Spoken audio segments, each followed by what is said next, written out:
What's up, guys, and welcome back to the Tim Sports Talk. How are you guys? Today we have a film review. Sorry for the start a little late.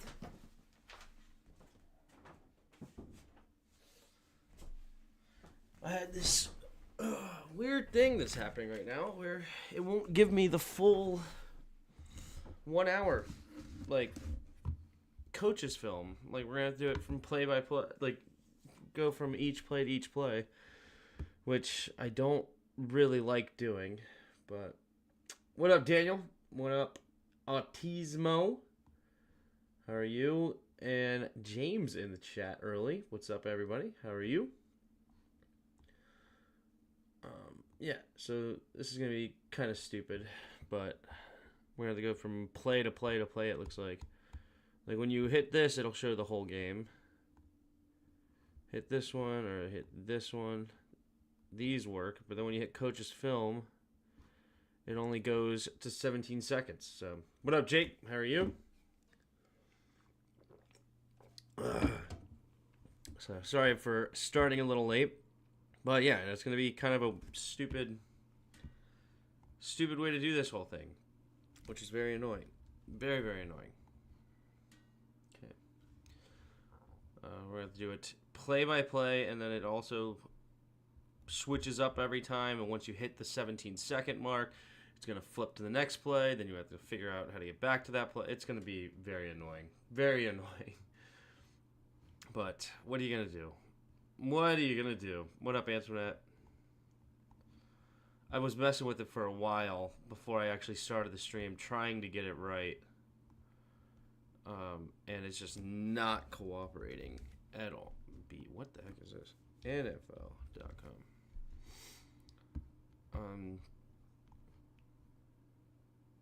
And then this black screen, the back background, usually also has it here, but they don't have it here either for the full one. So you have to figure out how to get to the one with the white background, which is a nightmare to try to find sometimes. But here we go. This one's good. We're here. Nope, still just 17 seconds. So play by play is what we're gonna do. You were streaming for 12 hours. Wasn't it great? Wasn't it great content? You didn't like the 12-hour stream where we just kept going and going and going? No, I definitely forgot to hit in stream. It's all because so that you guys can hear me say see ya. Okay? That's what I started having to do, is go to the intro thing. But then if I get up and walk away before I hit in stream, I forget about it. And yeah, it's awesome. It's awesome. You'd think AI would get rid of it or something, but But technically, I was feeding it something when I was feeding it my intro the whole time. But oh well, what are you gonna do? What are you gonna do? All right. Apparently, we got Michael Strong on the practice squad. Also, we actually cut Jayden Davis. Wild experience. Very wild. Alright. But, yeah. Jayden Davis is gone. What else? Michael Strawn apparently is here. Or Strachan, whatever. Michael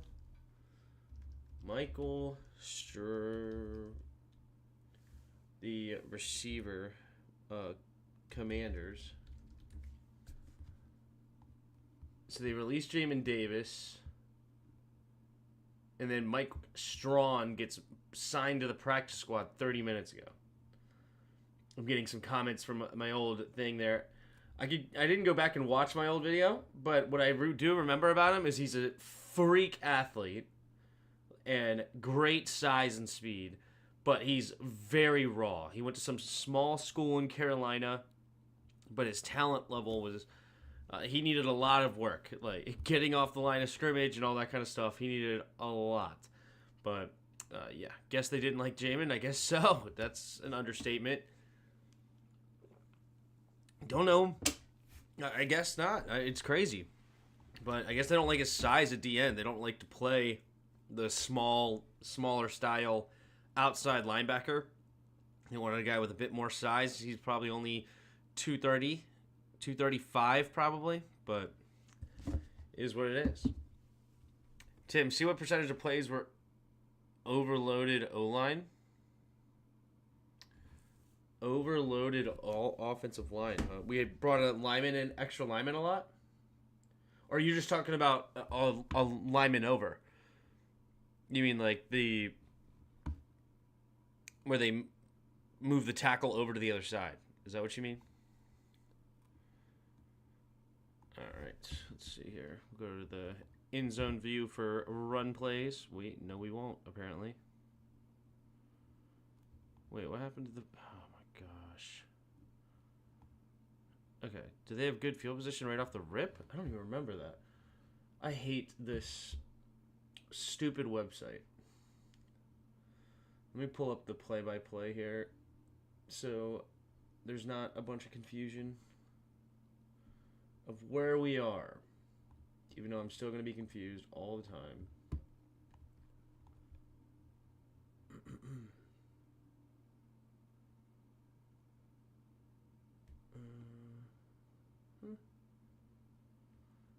No, this drive... Oh, this is going to be a nightmare. They're already skipping a ton of plays? You've got to be kidding me. So not only did... So they just skipped this 7-yard run, this 4-yard run, and 26-yard run. They just skip it? Why aren't they showing the full frickin' thing, dude? It's been 48 hours. How do you not have the full film review? This is horrible. They don't have a 1-yard run. They don't have the touchdown? Okay, they have that whole drive. They have that whole drive. Have that whole drive. Have that whole drive. I'm assuming play buttons mean they have the entire drive. Okay, so for some reason, it looks like they do good the rest of the way. We just don't have a couple of plays in the opening drive tonight. Because NFL Plus, you know, it's awesome that they charge you for this. So it's a paid service. You have no customer service line to get a hold of somebody to complain about, hey, something's not working. But you just have to sit there and take it. So, cool. Those 3 plays were the only good thing from Carolina? I guess so. Do we have Jayden's injury? I haven't heard... I know the latest from Dan Quinn is that they were week to week on him. Did they say something else about him today? Did he have a press conference today? Or did they skip the Tuesday live? Yeah, no, he didn't do another press conference, so I haven't heard anything new from more than what we heard yesterday. Do we have Jayden's injury? Yes, we do, and I did watch that before, so it's day to day now. Cool. What up, Truck One Day? All right, well, we will watch the plays that they give us, all right? It's just what we'll do. He said week to week, but described day to day. Fair. All right, so the tight end in motion to the right side, handoff up the middle, cutting it back. Man, it's crazy how they actually play, and they don't even have the end zone view. Like, how do I get the end zone? Do I literally have to manually hit end zone view every time too? That is obnoxious. Okay, whatever. All right, so we have a loaded box here. So we have 8 in the box. 1, 2, 3, 4, 5, 6, 7, 8 in the box. Jeremy Chin coming down. So single high safety. Theoretically, you shouldn't be able to run very good against this. This is a very loaded box. You only have 1, 2, 3, 4, 5, 6, 7 blockers. They do have another receiver here, probably coming down to crack on Jeremy. Okay, so even a guy motions. So he... I'm not sure what he was supposed to do. I guess he's going out here to the linebacker. He immediately escapes out, so that sucks. So he's not reading run at all. And that's a big deal because, yeah, we run back to his side, the cutback lane. Oh, we're on another play now. I hate when they do this. I can't believe they don't have the full-length thing. Watch every play from the game. Study the all 22 film for every play plus should be available between 24 and 36 hours after the game. Turn the scores toggle on camera angle sideline to check play to start. Turn the scores toggle on. I don't know what that means. Is there a scores toggle on the sideline view?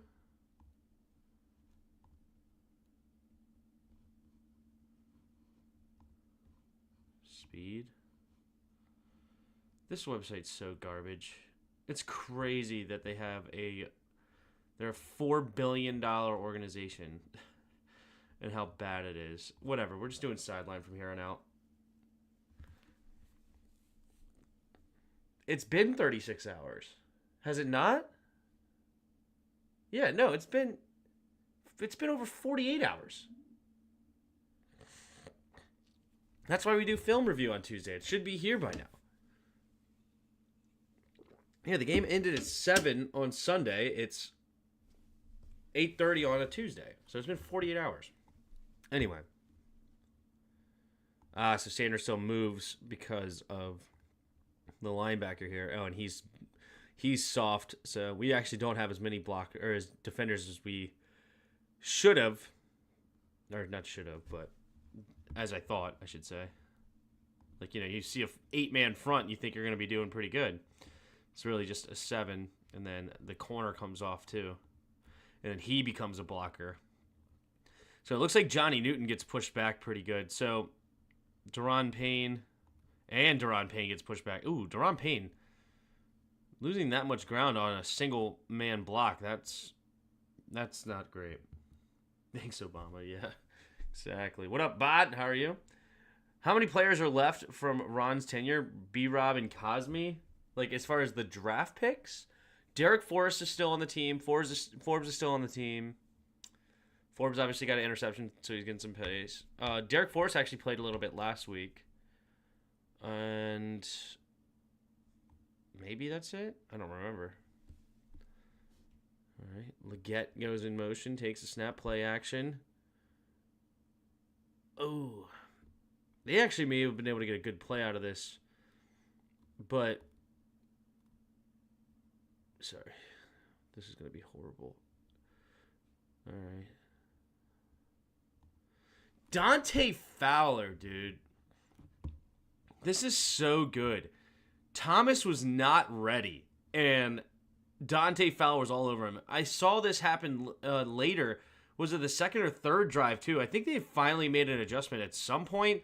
But Fowler, instead of hanging out here, reads something to get close and get into the C gap, right?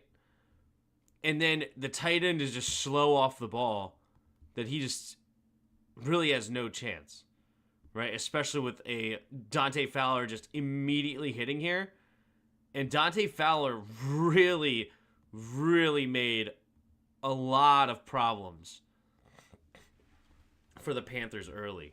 Because he had 3 blockers out here, 3 defenders. Nobody was turning back to here, so maybe not.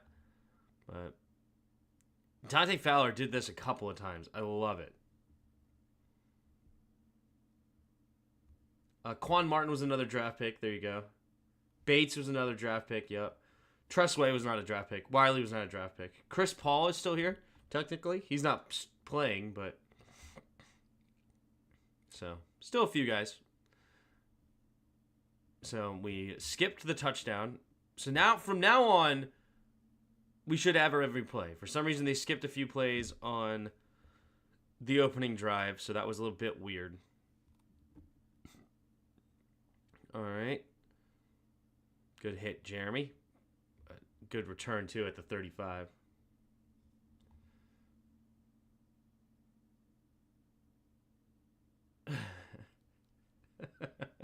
There you go. Yes. Hit it hard there, Richard. Hit it hard. All right. Get into the C gap. Most people want to get in. Never mind. Okay, never mind. Not going to continue to go down this thing here. All right. Anyway, man in motion. So this is man-to-man defense. St. Jude's running across the line of scrimmage for him, but it doesn't matter because it is a run play. That actually looked really good. They did not give up like any run on this time. Is that? I think with the sleeve, this is Phidarian Mathis. And I love Phidarian Mathis against the run. Yes, this is Mathis, 98. Look at him take this double team. And I think the original line of scrimmage was 35. He's across the line of scrimmage. Makes it so much easier on Luvu. Look at this. These guys have no chance. No, the original line of scrimmage was almost the 36. I love that from Mathis. No, it is the 35. That ref was just standing weird. But still. And I saw this a lot at Alabama. This is what he does. He's a huge human being, 6'4", like 325 pounds, and he just absolutely handles double teams. He eats double teams for breakfast. It's so hard for teams to push him backwards, right? And this is massive, and this is how you get a nice tackle there in there for Luvu and company. Gotta have your defensive tackles eat, and that doesn't go on the stat sheet, right? That's the beauty of defensive tackles right there that you saw. But what sucks for defensive tackles is that kind of thing right there that's so freaking important, right? So important, and yet it doesn't go on a stat sheet anywhere. There you go. So Phidarian Mathis feeling himself on that one, which he deserves. He was huge on that play. Quiet, unsung hero. All right, empty backfield now. Blitz coming from Wagner. Oh, what a well-timed blitz. And they do connect, though. That was a nice catch by Sanders and good read by Dalton. You have to, when you see a blitzing linebacker, you try to immediately just throw it to that space where he left. But right now, they're showing blitz here from Luvu. 4 down linemen. Overloading a bit on the left side of the offensive line, right side of the defense, but left side of the offensive line. So they call the slide to the left, and now you have a one-on-one here, and then the guard is sliding to the left because they think they have to pick up Luvu, and that just creates a gap for Andy Dalton. This is play design. This is Joe Witt, Dan Quinn dialing it up as simple as it seems, and it's also Bobby Wagner not tipping his hand too early. See, it's not until after the offensive line is called that they're sliding to the left, right? Not until after that he switches here. Luvu or somebody needs to come out and get this a bit faster because you're blitzing here. And Noah Iganagani probably a little slow to recover on this, right? Like he's probably not going to be your hot route, so you need to attack this a bit more with the blitzing linebacker. And he's trying to bait it. Is what he's really trying to do. He wants to bait the throw, but he's also just a little slow to the spot. He's almost there. It's the idea is fantastic, but it just didn't quite execute how they wanted. So, where they executed the blitz perfectly, but the corner just baiting it a little bit too hard. All right. I love the ideas, though. The idea is there. All right. 4-man rush, man-to-man defense again. And Sanders still all over Deontay Johnson. He wanted a flag, and he did not get it. Sorry, I went back to another play, didn't I? Did I go to the... Yeah, I did. This is so annoying. Whoa, what happened? Okay. This is Sanders still. Let's look at Sanders still. One-on-one up here. All right. One-on-one. Mano y mano.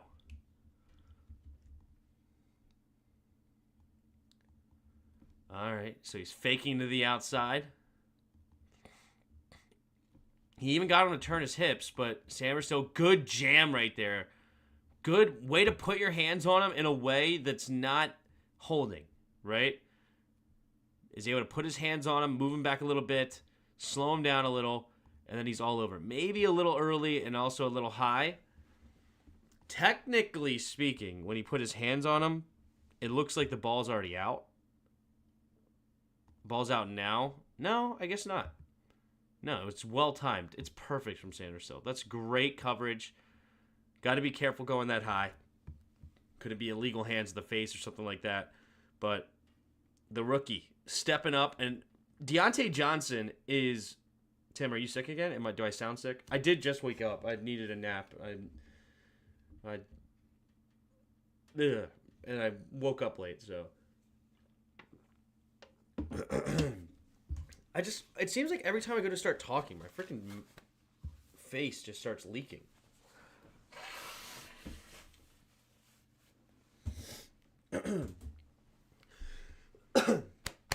All right, hopefully I sound a little better. Maybe I don't know. It's horrible. Allergies stink, man. Ugh. I want to see how JD got injured. We will definitely look at that right here. This is the play. Right off the rip. So they're going into... I need to learn what this motion is called. I see it all the time now.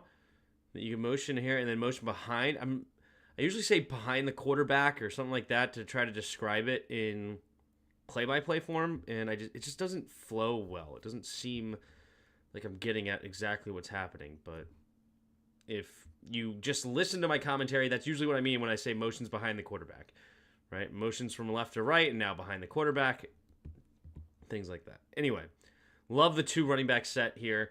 Super hard to guard. I mean, this is 3 runners right here. 3 runners. You may as well be playing Navy right now with him, but except he can actually throw the ball as well. So love Cliff's use of this play action. And now Austin Eckler becomes a lead blocker, right?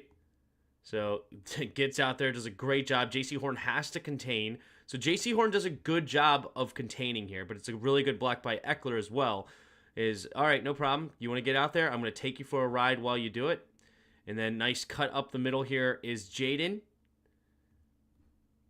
And now some may argue, I know Jairus did in our group chat here, is that he should have stayed to the outside and just outrun him to the spot.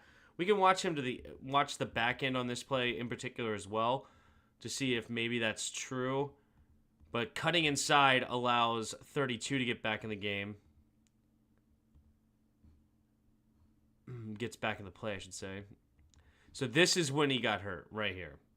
So when he went to slide down, so him kind of protecting himself with the slide ends up getting him hurt, which is unfortunate because he kind of gets twisted up and landed on, and then he ends up pulling a muscle in the abdomen, or like, I don't know, if a rib popped out of place or something weird. They said no broken ribs, which is good, but maybe something got dislocated a little bit or wonked out. But this is where he gets hurt, right there, that play. Let's go back to that particular play here. And go to the end zone view. Let's take a look.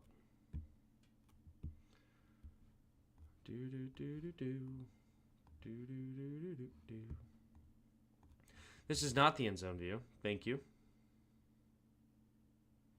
There we go. There is the end zone view. I wish we had the backside. All right, let's look.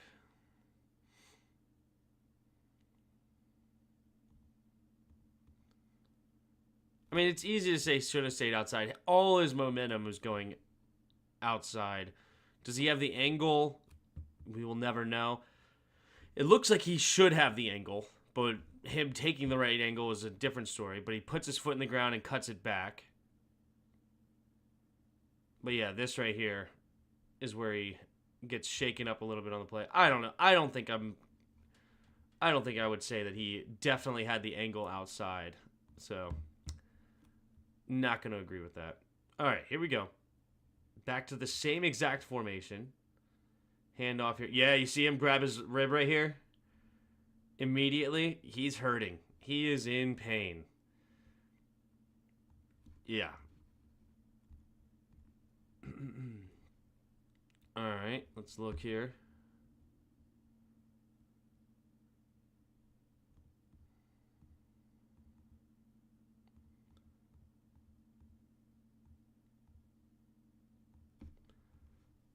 Eckler trying to push the hole a little bit too far here. Probably needs to put his foot in the ground, but he's reading his holes here. Expecting this to clear out a little bit more before he had to put his foot in the ground. I mean, it's still good push. I mean, when we saw from the sideline view, he was, quite a few yards upfield. So, nothing wrong with that. We'll take it. We'll take it. Watch this from this angle one more time.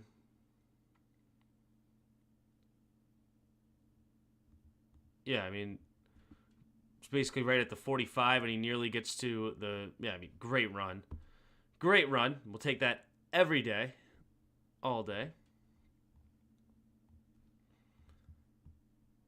All right, Noah Brown in motion.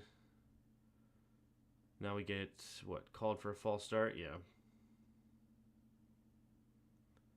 Comes down to this. Do you want 50-yard runs or 25 to 30-yard runs? Yeah, because he probably gets pushed out of bounds at 25 to 30. True.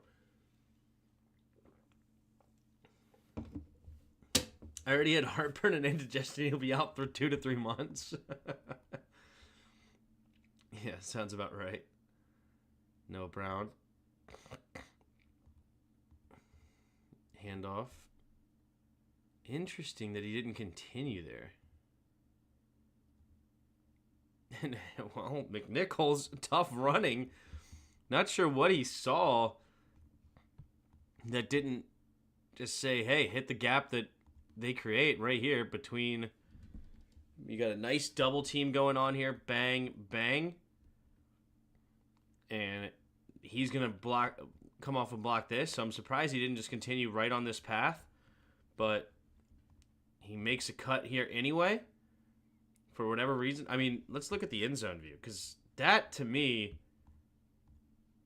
is a nice gap. I don't know why he's avoiding that. It ends up working out. Yeah, right here and right here. This gap is being created right here. Yeah. I mean, you could argue that this guy might make a play, which he might. He very well might. But, man.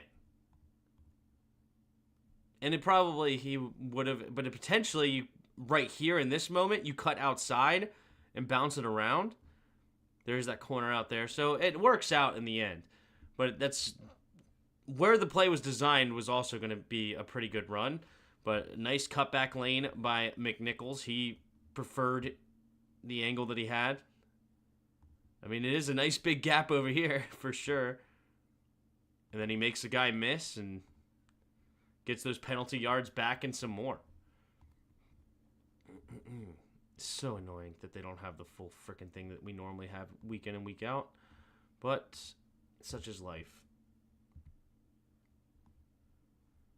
If you're okay with 25 to 30, get rubbed out of bounds. If you want 50, then expect to get dragged down.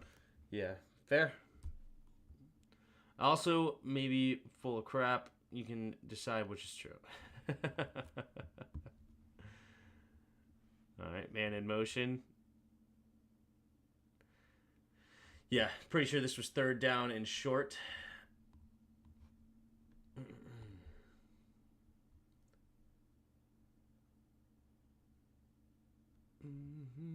Yep, 3rd and 1. Just get 3 yards.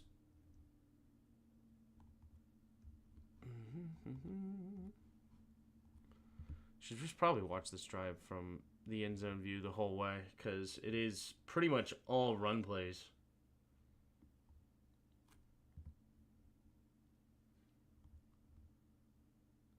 Beautiful. Beautiful, beautiful, beautiful. Don't do anything fancy. Don't do anything crazy. It's 3rd down. Hit right behind the pulling tight end. Bang. It's probably not the best block we've ever seen from Senate. He kind of got tripped up from the other tight end. Or is this his man?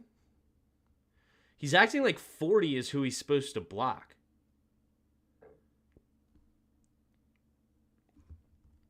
He's supposed to guard, I believe yeah, you know what? He is supposed to block 40.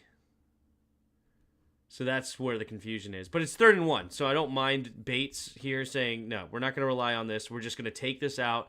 We need to get a yard. But it looks like he is supposed to guard or block 40 rather than 25. So he's coming to block 40. He sees the number here, right? He's coming here. But then Bates ends up taking him, so now he has to adjust. And he doesn't really do all that much. But yeah, that's where the confusion is. He's coming to block the in-man line of scrimmage, who was number 40. What up, Bloodshot Sports? Tim, we actually got a good football team.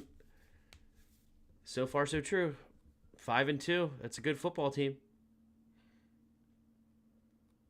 I love that pull there. Is it Bates?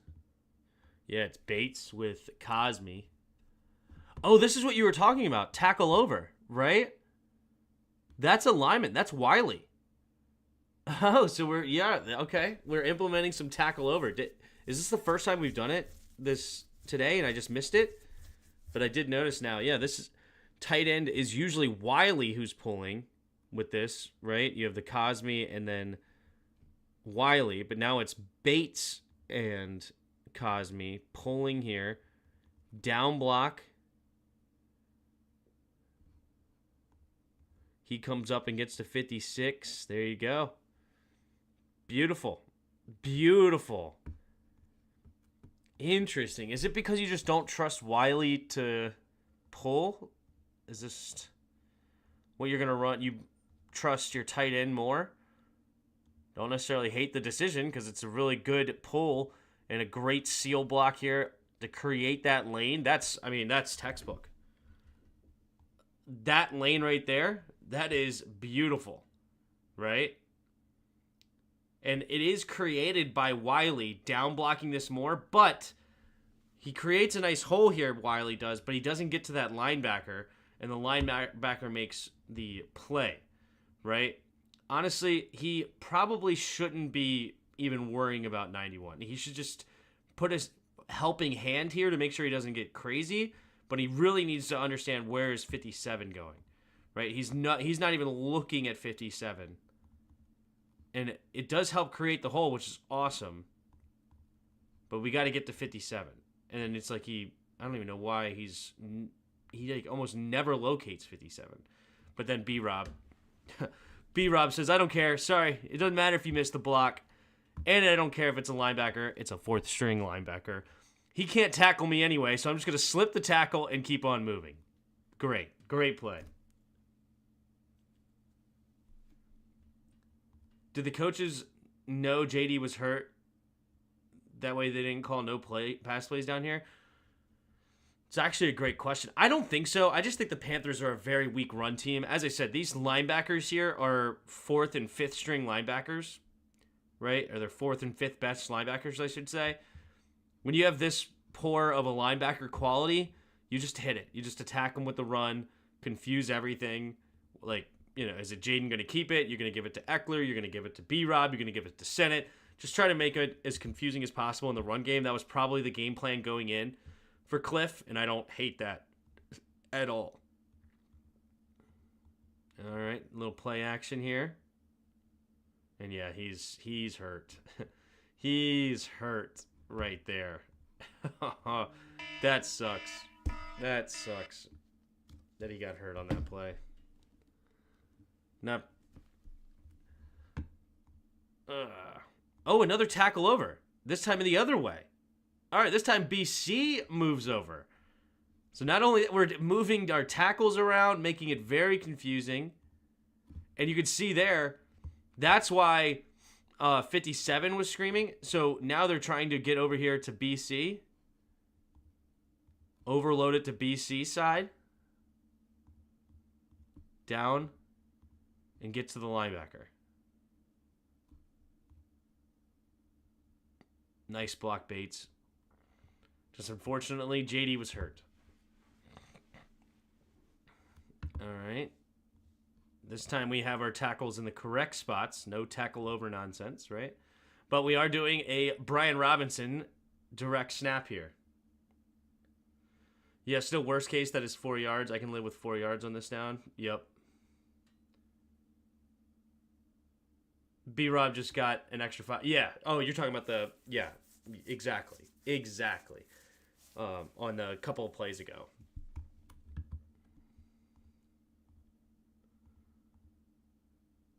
Now, this is a type of play that it makes you think they realized he was hurt. You know what? Let's just give it direct snap to Brian Robinson and not even give too much on here.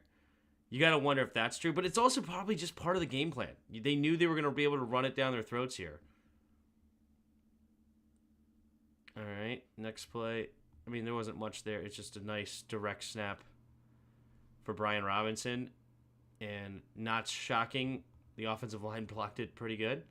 And that's also a really good subtlety, actually, from Brian Robinson.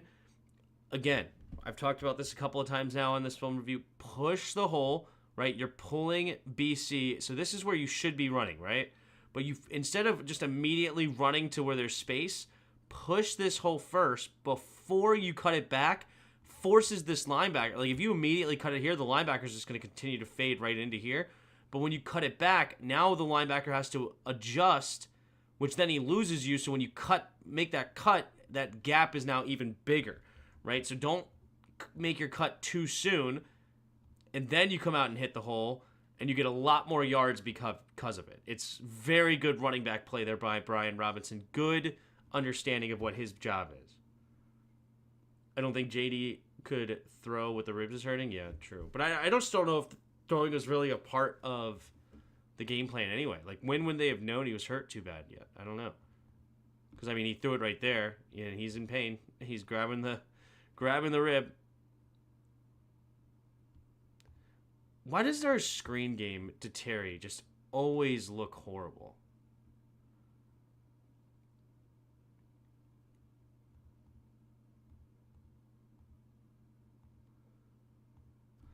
.56 is just all over it, and we have nobody to block him. Ugh, if 56 doesn't blow that play up, who knows? It's probably a touchdown. But it seems like we always have a free blocker when Terry gets the ball. Set up the blocks, exactly. Yeah. All right. Keeps it. Man. Whoops, wrong button. Man. This one's just nothing here. So we're reading the end man on the line of scrimmage. Wait. No. Did I hit too many plays over?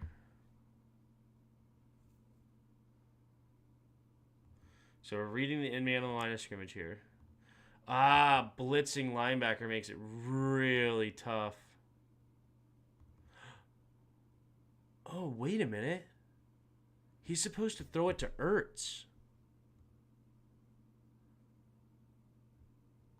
But, yeah, that's a very well-timed blitz here by 32. Very well-timed blitz. Obviously, I don't think 32 called it, but just by the defensive coordinator, they call the blitz at the right time because they're supposed to be reading him, right? And then he thinks he's coming in to blow this up. And then he can't throw this. So then he's trying to keep it. And now the linemen are just... that's a designed Ertz run. Just a well-timed blitz by them. Normally, right? Normally this 32 isn't coming like that, right? And if it's just 48, and all we have to do is worry about 48, because 48's job would then to be coming up, and that's going to leave Ertz wide open underneath. But because they blitz this linebacker at the perfect time, now there's an extra man in here. It's actually a really good defense against the read option. I like the play call. I like that a lot. So that's one way to stop read option. Send an extra man as a blitzer, and then you have then you're nobody to read.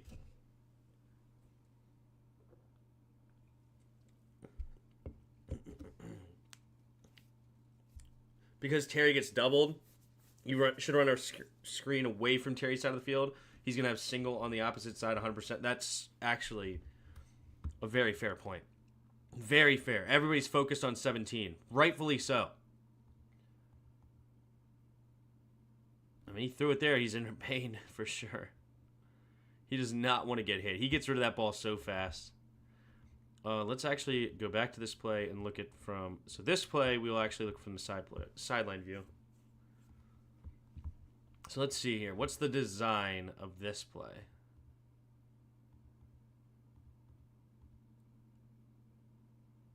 He's in pain.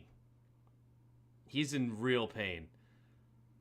Because if he read this out, this might be a touchdown here.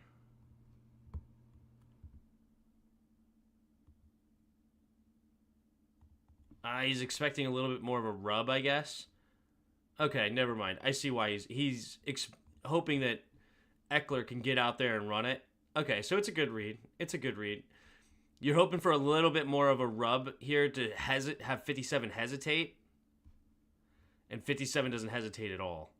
And then he's just perfectly timed there. Because this right here... And you know what? It actually is a good read. Like, this is going to be... This is blocked up majority of the time. They're focused on here. So, yeah, you're reading this. Unfortunately, J.C. Horn is on Zach Ertz, so that's not a matchup you like. You're just hoping for a little bit more of a rub there to slow 57 down, and you don't get it, and it's a really good play by them. Really good play. It's actually a good read by Jayden. It just didn't... 57 never slowed down. We always play the Bears tough, says Willie Jackson. They beat us pretty bad the last time, and we played them, but we will win this time. No matter the QB. Willie Jackson. Confidence is key. Love to hear it. So 10-0 lead now.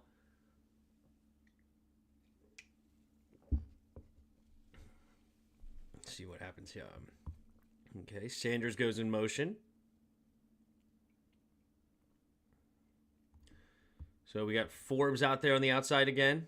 Sanders still on the inside. Benjamin St-Juste. So they're giving Forbes some love again. Getting some PT. Fakes the pitch.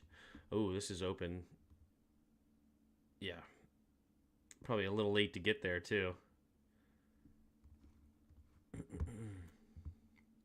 So zone coverage here.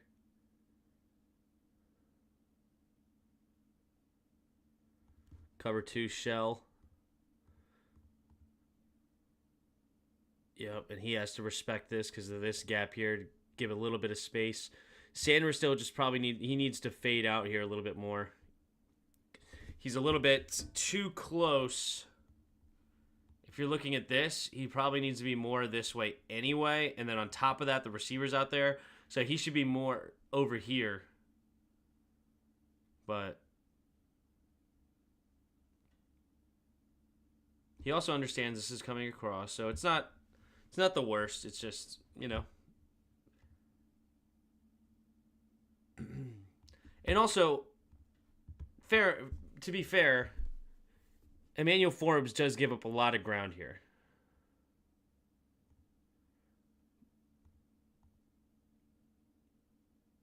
Right? Like, if we go back to the start, usually you would see 2 deep safeties, right?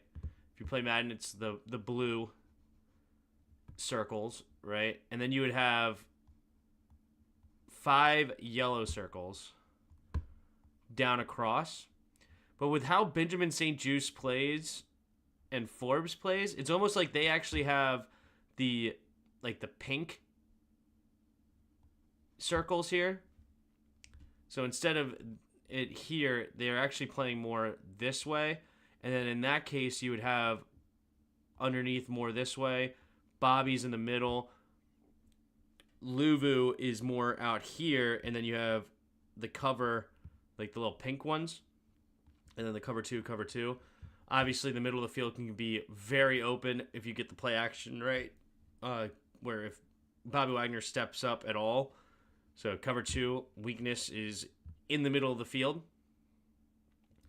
But yeah, this definitely makes it very hard on Sanders still to cover more if that's the direction, depending on how they're running cover 2. Ooh. Where was Sanders still going? The play action works all the way on Sanders still on the backside. That's how he gets moved. Okay, so yeah, he should be over there more. But the play action moves him a bunch, and then he doesn't go over there and recover. All right, fair enough. Nice pitch. Nice fake pitch.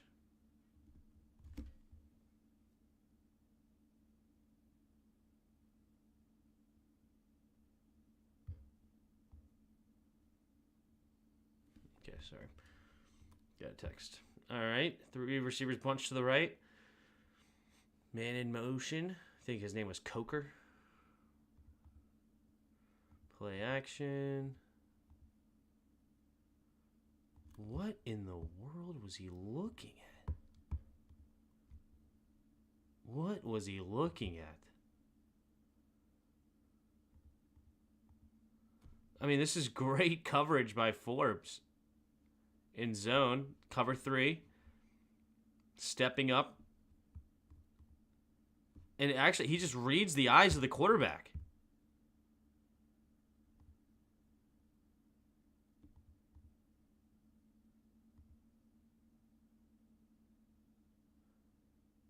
Is it a dig route?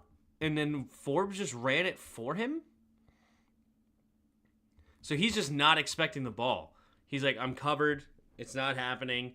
It looks like this is a post, so a deep post route, and then he's going to break off of this at around 15 yards, right? For a dig route hitting the over the middle. This is, as I said, weakness in the zone is usually over the middle. But Emmanuel Forbes just runs this route for him. This is beautiful. And he's just saying, yeah, I'm not getting this ball. Screw that. Right? And Andy Dalton is trying to throw with timing, like a vet should, right? So he wants to throw that leading him in before he even breaks. And Emmanuel Forbes is making the break for him. And Deontay Johnson. And this is the problem with Deontay Johnson. Deontay Johnson, very good, shifty, quick receiver, can get open with the best of them, but sometimes it's like he's lost, right? And he just loses the play completely, and he's like, yeah, I'm not cutting anymore. Why? Make the cut. Like, you're supposed to make the cut, right? And it's because he never makes the cut. This is an easy interception instead of a broken up pass, right? If he just makes the cut, Emmanuel Forbes probably doesn't get this pick, right? It's probably a great play still by Forbes. It's probably a PBU, but it's not a pick. But because he decides, yeah, I'm just not going to run this route anymore, Dalton, who's upset, he's like, yo, what the heck? Why aren't you cutting like you're supposed to? And this is what could be so frustrating of Deontay Johnson. So frustrating. That's why Pittsburgh didn't re-sign him, didn't bring him back.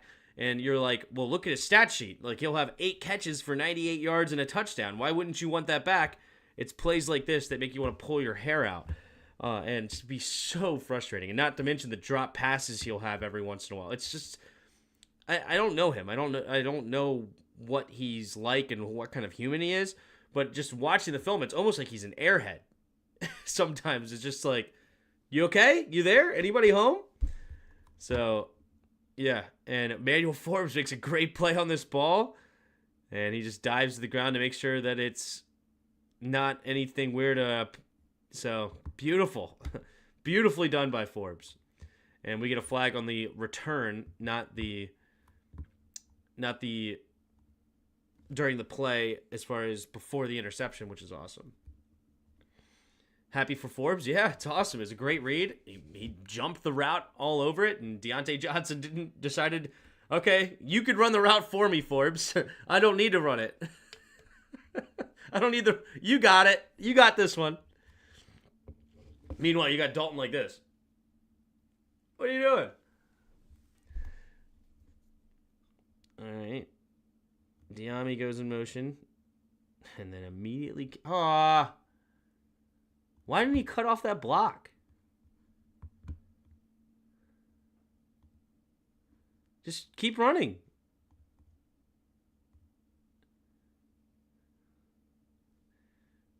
I mean, you'd like Terry to take, just keep engaged here, but he's not expecting it, and wide receivers do this all the time. But you would like to see, he needs to be better about this, okay? Don't take a play off Terry. I know it's a blocking play. I know it's not glamorous. It's not exciting. But make this block. Push him out, man. Push him. Actually make the block. Don't just stand out there and, play patty cake with each other. Make the block. Mariota being tough to bring down. Love to see it. All right. Mariota in motion. Play action. Who is that? Lucas? Come on, Lucas. Terry McLaurin's wide open here.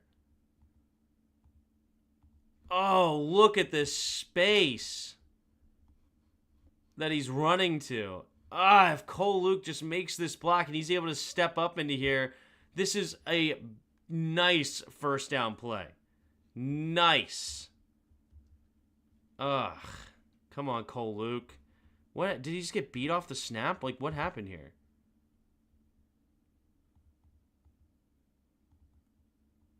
Come on, dude. Your feet look like they're stuck in mud. Cole Luke has played so well and so many times. It's just... Maybe he's expecting inside help here, and Allegretti doesn't really ever do it. Maybe that's what it is. I mean, either way, he's got to make a better block than this.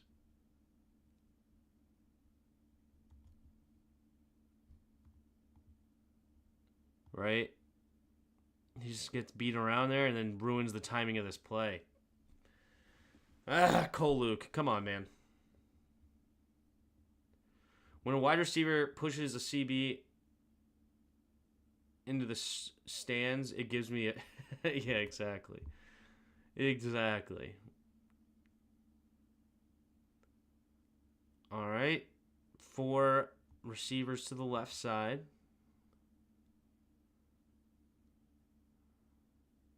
And then Ertz off a false start. Jeez. So now it's 3rd and long, right? What's this? 3rd and 15. Usually on 3rd and 15s, how we convert those is Jayden Daniels runs it for 14 yards, or 17 yards.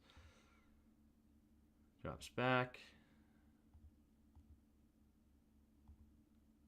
Oh, man. It's actually... Oh, you know what? Okay.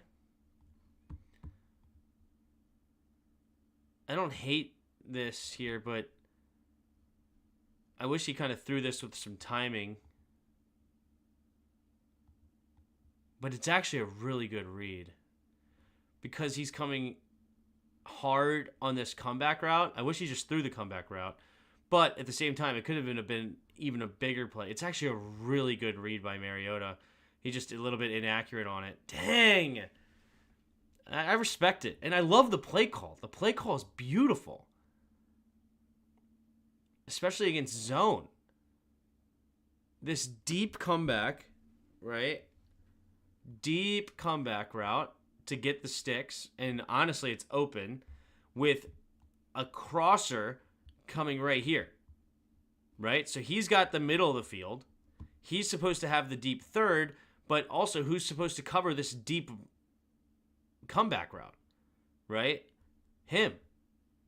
Who else are you going to have cover it? Once he goes past a certain yardage, he's not covering it anymore, right? And I don't know what he's doing. He's probably doing some sort of post, making it hard on the backside safety. So probably some sort of post, and then you have a wheel route behind him. I love the play. I love the play. Yeah, he's looking. He's probably going to go out and up. No, he's just expecting it on the out. Oh, okay, never mind. It's not an out and up. He's running a deep out route. Okay, so not a post. Anyway. Okay, so this is just a little high-low here.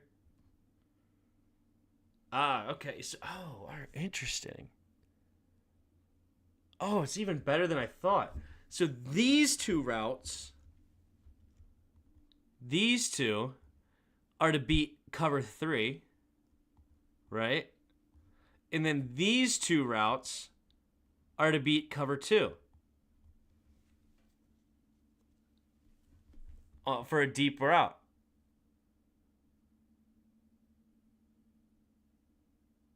Oh, that's awesome.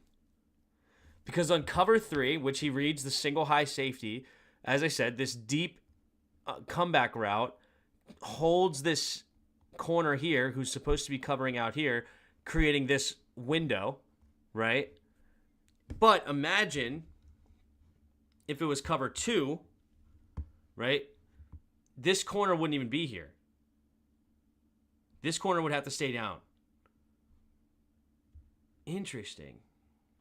I love it. I love it. I love it. I love it. It's hard to draw it out, and if you don't understand it, it's kind of hard to draw out if they're not actually standing in the spaces that they're supposed to on cover 2. But I love the play that you can beat the cover 2, making it high-low on that corner, because usually the corner, I guess, like if I just say this, right? If we go back to this, usually if it's a cover 2, right? So if this safety goes here, this safety goes here, this corner is usually down here, right? Then you have here, this linebacker would be out here, and then this corner's here. So then the soft spot in the cover 2 are here, here, and here. So if you had this 15-yard and out, he's running right for this weak spot, right? And then you have this underneath, so he's got to respect this underneath as well. If he goes too deep, then you can just hit Eckler and hopefully has some room to run. But the goal, if they're a little bit, not understanding down a distance, is to get it to this window here, right? If he sees, I still have to guard Eckler, and stays down, and then the safety drops back because he's afraid to get beat deep, then you create this window open here. So it's pretty cool. I love the play. Love the play.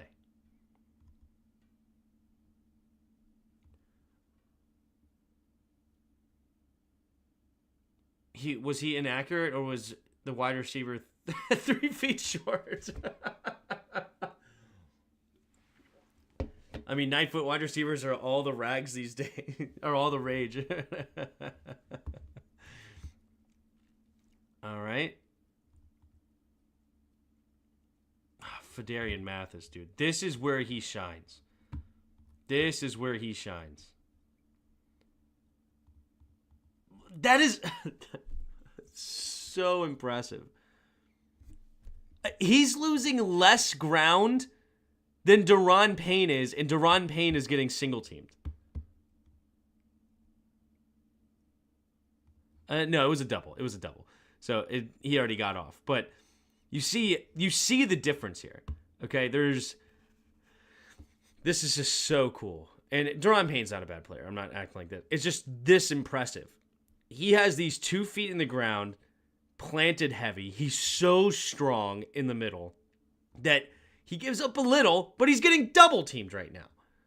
And then he shoots the gap afterwards, fighting through, and then he slows up the running back. Fedarian Mathis, dude, against the run, and against double team specifically, he's actually phenomenal. Actually fantastic. And he's been that way since Alabama.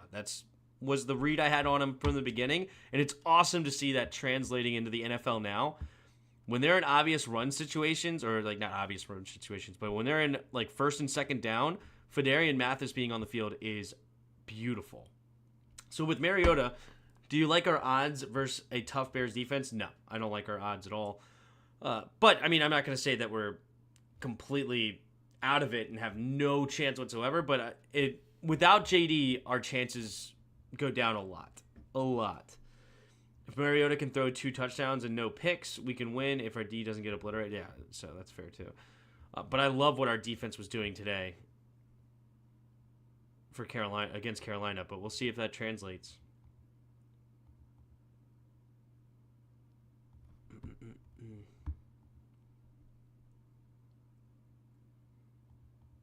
All right, so this time he gets pushed a little bit. But Daron Payne looks like he's single-teamed here. Yeah, Daron Payne is not properly doubled, and he shoots the gap and makes the play anyway. Beautiful. Beautiful. Fedarian Mathis gets pushed back on that time. You know, can't win every single rep. I mean, it is a double team. So this time he doesn't quite have that base that he had on the other side. You remember seeing those 2 feet planted. This time his feet get a little bit crossed up. A little bit crossed up here. And now he's just 1 foot in the ground. If he had that 2 feet in the ground where he could have full strength here, he's now trying to hold back 2 guys with only 1 leg. And 1 leg ain't strong enough. You got to get that base back. But Daron Payne, they don't quite block him well enough to double team because they're worried about getting to Wagner. Well, if you don't double team Daron Payne, you're not going to get a lot of rushing yards anyway. Fedarian is pretty good when he's not hurt all year. Yeah. See, but now, smart. This is good. Understanding your personnel, right? Understand the personnel. Now 3rd and 5, most likely passing. Get Fedarian off the field, right? Fedarian Mathis is not built for these moments. So now you have Frankie Louvu down, so you have an extra, looks like you have an extra DB as well, because you only have 3 linemen, and who the heck is this? This guy looks small. Who is that? Oh, it's Cleveland Farrell. Cleveland Farrell is actually your 3 technique here instead of Johnny Newton or Fedarian Mathis or list other D tackle. So they're bringing in speed here rather than power. I do like Lewis a lot. I don't know how Lewis plays here, but Lewis is okay. Getting pushed back a little bit. But Frankie Louvu, love it. Beats him on the outside. The backup tackle has no chance. Beautifully done. And it looks like on the backside, there's not really anybody open either. Wagner's covering here. Sanders still with good coverage. Good coverage out here. I think that's Forbes. St. Juice is getting beat a little bit inside, but it doesn't matter because the linebacker's dropping back into coverage perfectly. Right? Just sits right in that window for the in. Right? I mean, if he has it long enough, he's going to find this, but we cover just enough, and Frankie Louvu does his thing, and it turns into a sack. We're going to need 180 on the ground and 200 in the air, or something like that. You're right. I like that. I may have missed you guys talking about it. I turned in late. What do you think of this O-line? Been a heck of a lot better than I was expecting. Yeah, they are playing a whole lot better than I was expecting as well. I mean, the interior is very good. Cornelius Lucas has been playing great. Brandon Coleman has his moments. He's got one area that, in my opinion, he needs to work on. But he's a great athlete at the left tackle spot. Wiley is like the wild card. Occasionally he has good plays, and then occasionally you're just like, why are you here, right? So he's the one that could kind of ruin the entire thing. But overall, but what I think the combination is if you go back and watch the Tampa Bay game, the offensive line got beat pretty good. A lot, but Jayden Daniels was so great running the football that he turned it into 88 yards rushing, I think it was. So that in itself is going to slow down the pass rush. Why? You can't just run to a spot, right? When you have a non-mobile quarterback like Andy Dalton, you can just run to the spot, right? Kind of like that. You see those drills that defensive ends run where they have the big cone bag thing and they're just trying to get to that spot. They can work on that drill when you have an Andy Dalton. But when you have a Jayden Daniels, you can't run that drill because he's going to move. He's going to be gone in an instant.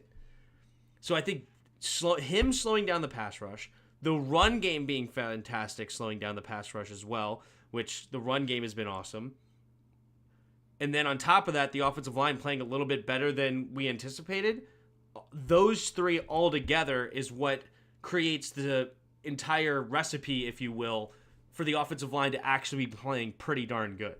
So I think it's the combination of all 3, which is why I think that Jayden is so important, but also the play calling is very, very important. So those are my thoughts on the offensive line. All right, 3 receivers to the right. McLaurin now goes in motion behind the quarterback. Takes the snap. Handoff up the middle. Great push up front. Good night, almighty. That is great push. Let's watch the end zone view of that.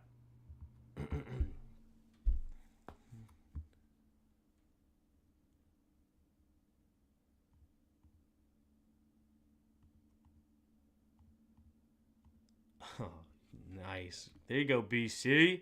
Great pull. And B-Rob makes a quick decision. I like it.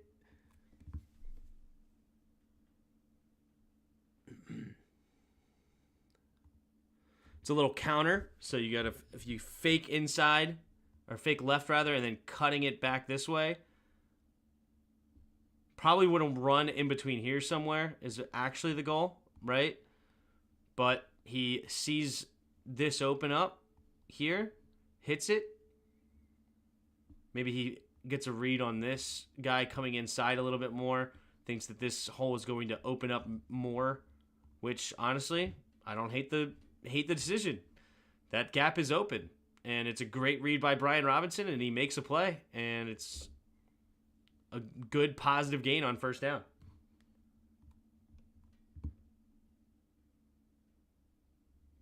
Cover the deficiency of our line. Yeah, and then chip blocks in general. Yeah, it's a lot. Bombed. Ring-a-ding-dillo.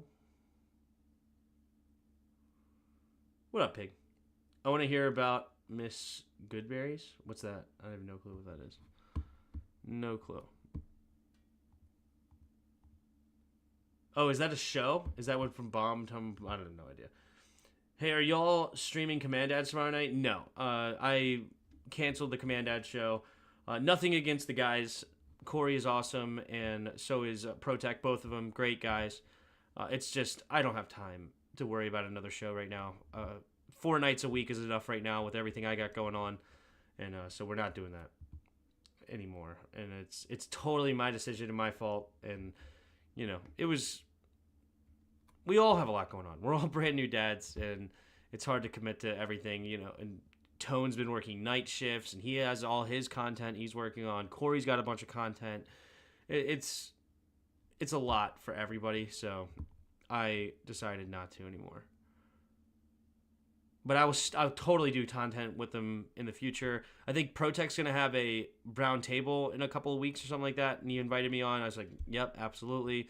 If Corey ever wants me on, I'll come on and have fun, but committing to a weekly show was just too much anymore, and it's my fault. All right. Jim said come back when you get y'all more subscribers. Oh, man. Interesting that we don't block this linebacker at all. Who's supposed to... Wiley, what are you doing?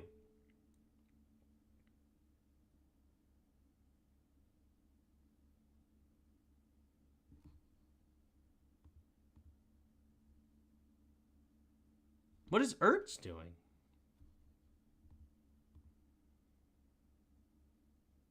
Luckily, he screams upfield, but I can't, like, I don't really understand that. Who's blocking 56? I mean, he's a linebacker in formation. He's not like an extra corner lineman.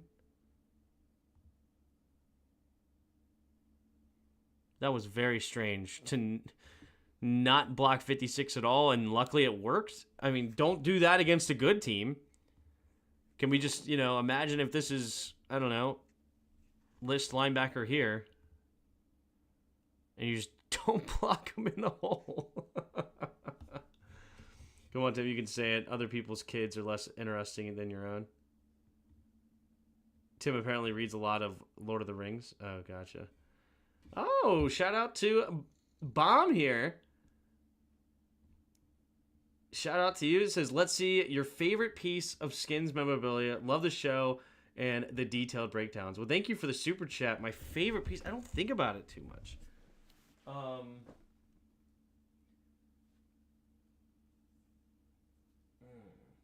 What's cool?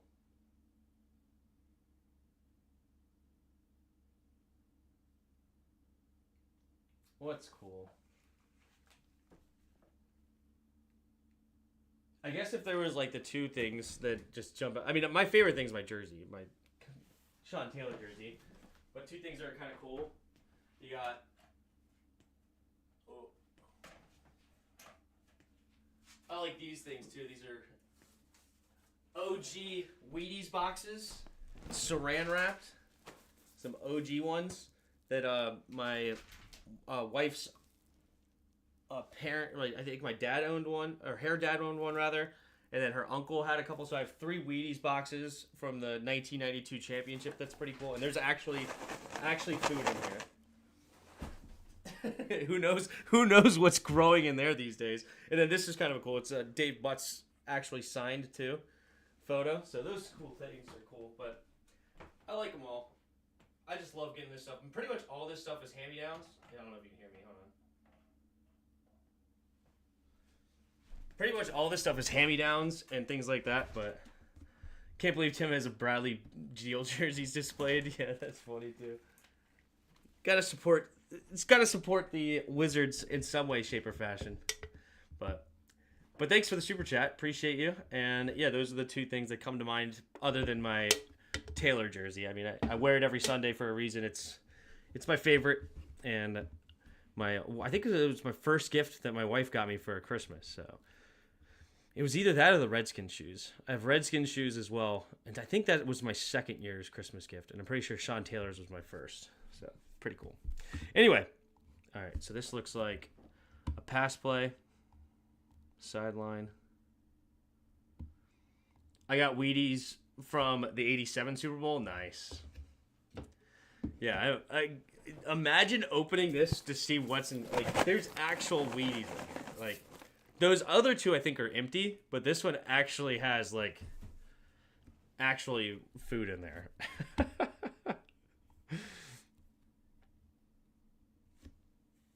Yeah, that is doubly cooked, because if you get hungry, you're all set. A doubly cool, yeah, exactly. All right, here we go. Empty backfield, takes a snap.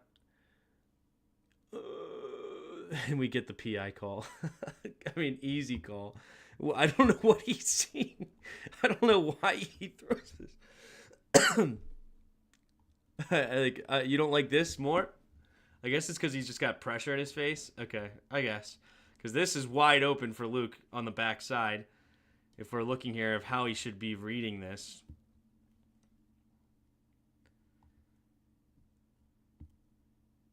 Man.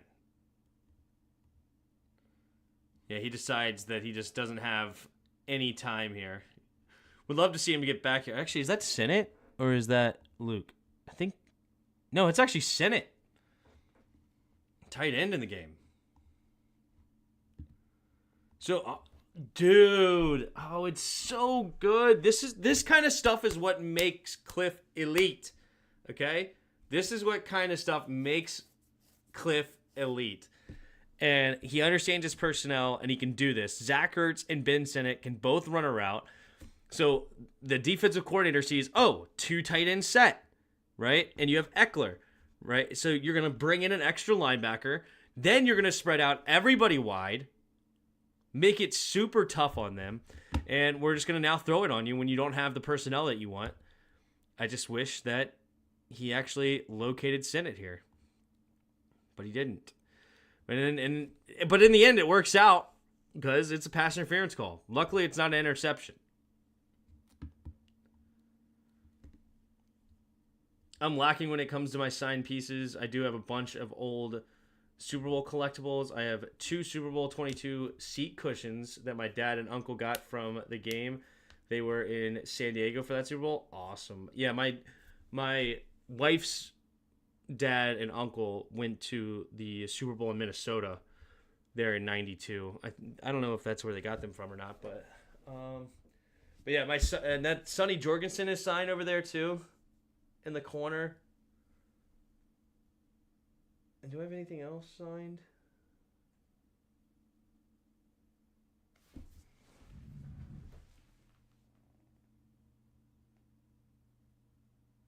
Oh, this thing's signed too. This is kind of cool. This was a nice thing that somebody got me.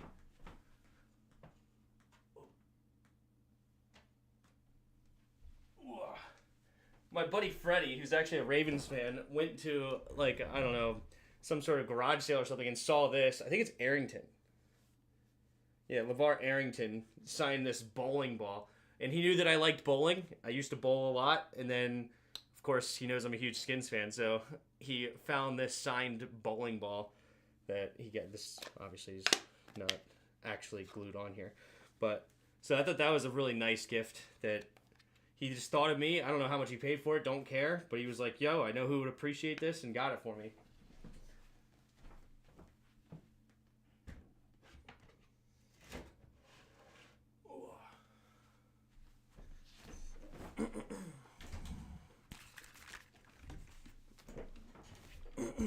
I feel bad for Luke. The dude is open about every play, but only has, 10 or 11 targets? Yeah, I know. It's tough. That's so random and awesome. Yeah, exactly. Here we go. Handoff up the middle. Brian Robinson. Nice cutback. Let's go to the end zone view for this.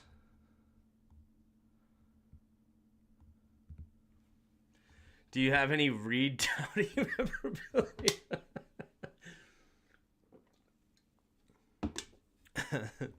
That's funny. Reed Downey memorabilia. Yeah. Hot commodity. All right. Nice reach block there by Wiley. That's nice. And then good push here from Brian Robinson. Not to cut this back too soon and then cut it off. He could have probably done a hair more smooth, but still push the pile or push the envelope first so everybody commits to over the top, then create this huge gap on the backside to then just run straight ahead to get play. Love it.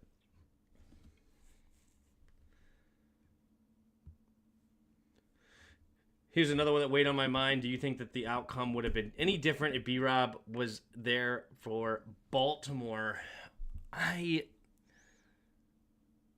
I mean, you can definitely make the argument. I mean, Baltimore's run defense is number one, right? I just really think it came down to that our defense just couldn't get a stop in the second half. I think that was the problem. I personally think Baltimore is the team to beat in the NFL. That offense is a problem. Yeah, it is. Yeah, that run game is just ridiculous. But I personally think it's just that we lost because our defense couldn't get off the field. I wish that we had one more drive. Like, if that pass interference didn't get called by Ben St. Juste and just give Jayden Daniels a chance to tie that game up, I would have loved to see him try that, but it wasn't meant to be. And now, what a freaking run by B-Rob here. 8 yards out. Great block by BC. Great block. Wiley does a good... Oh, wait, this is another tackle over. Another tackle over formation. They do it again, and now Sinnott pulls. So does Cosme.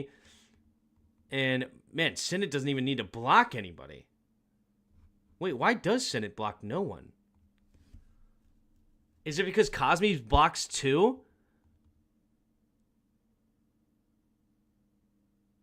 Oh.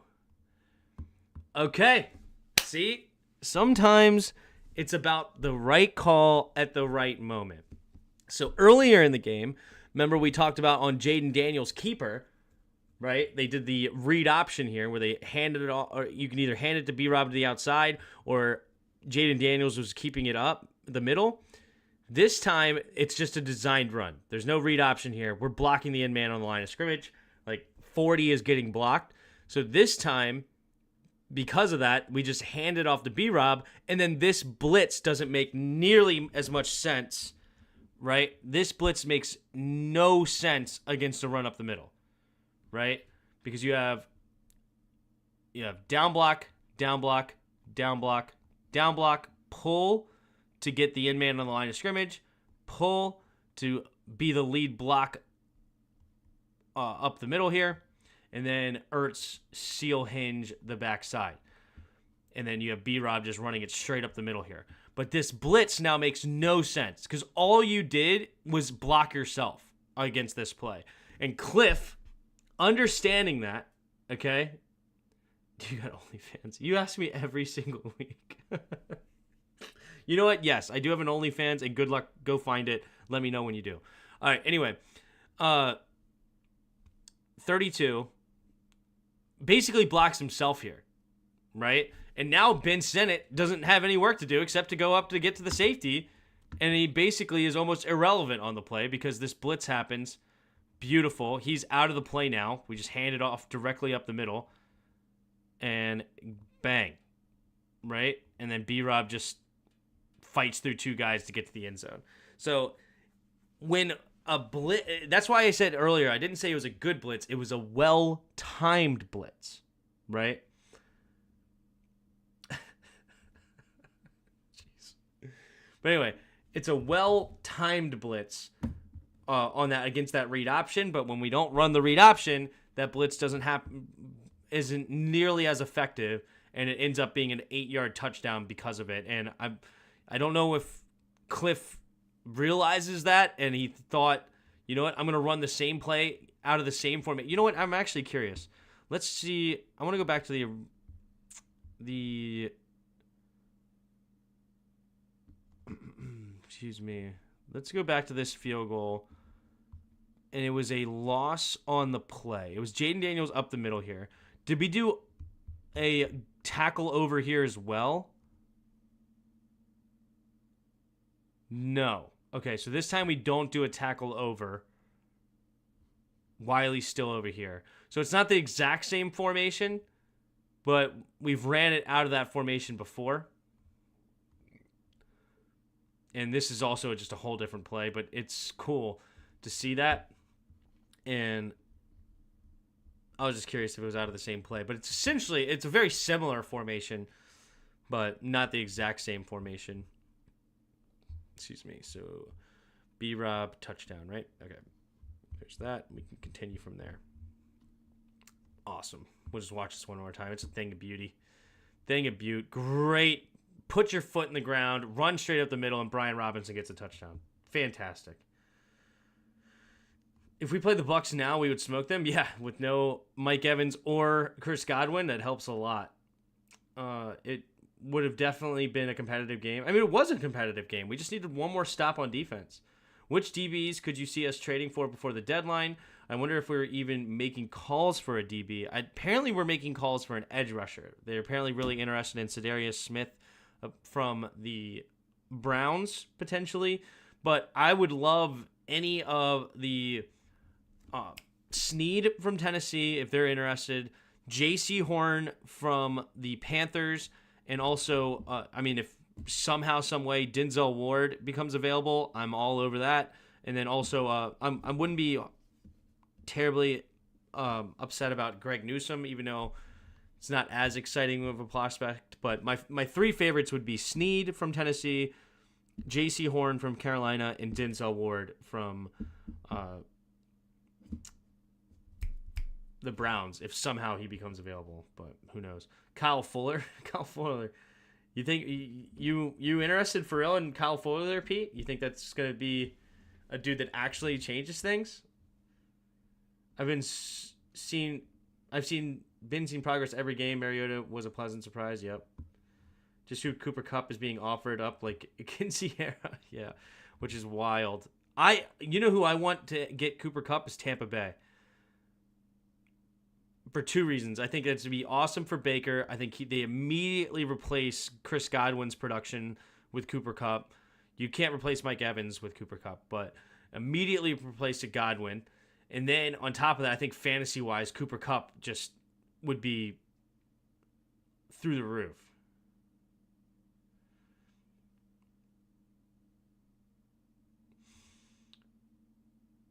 Kyle Fuller sheep, I just don't see us trading for a big name. Okay, I see.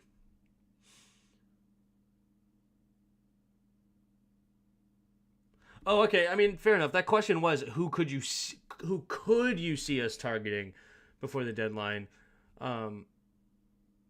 instead of who I would like to see. I agree with Pete. We probably don't make a huge move with that, but I don't know.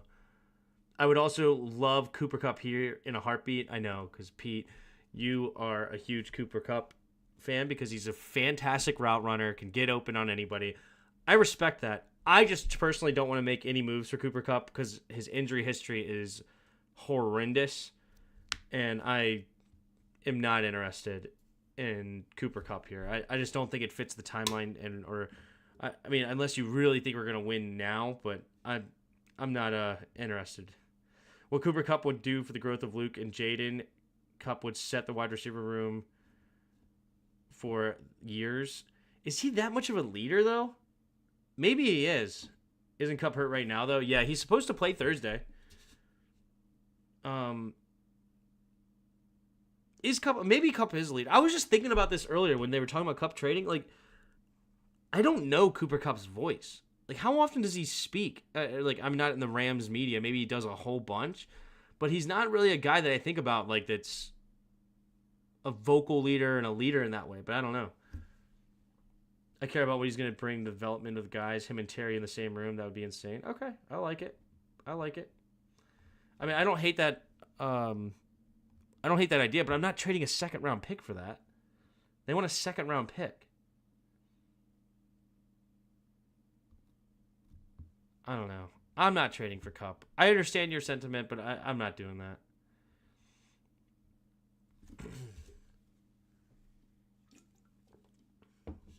I disagree. I think Sean McVay is a heck of a coach.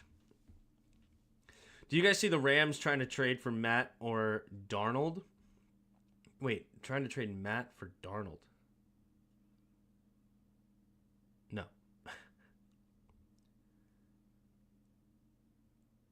Drops back. Bouncing around. Let's go back to the sideline view.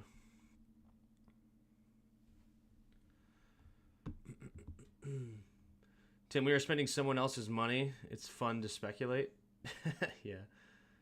I don't care what they're asking for. I got you. So you would be willing to give up a third. I don't know. Is market price not giving up a second, just a third, or leave it? Yeah. Luke. Well, his point is that he's going to help develop a Luke. Here's his point. Luke McCaffrey is no Cooper Kupp. Luke McCaffrey is... I mean, that's fine. I mean, Cooper Kupp, will Luke McCaffrey ever be a Triple Crown winner, Super Bowl MVP? Probably not, which is fine. But he is a poor man's Cooper Kupp, in my opinion. Very shifty, 6'2", great speed, and quick. He's open all the time. I mean, he is Cooper Kupp light. And I'm a big fan of Luke. Just... probably should have thrown it to Leggett here. I mean, why does he not throw it to Leggett? Oh, because of whoever this is. That's why he doesn't throw it to Leggett. He blocks his vision here. That's huge. That's not Newton, is it? No, who is that? That's a guy that we brought in after the injury to Allen. Right? I don't even know who this dude is. I forget.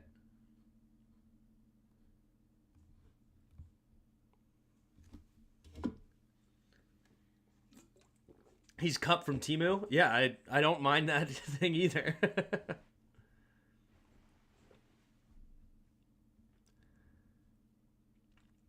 They're trying to make moves in LA, sending Stafford to Minnesota for sure.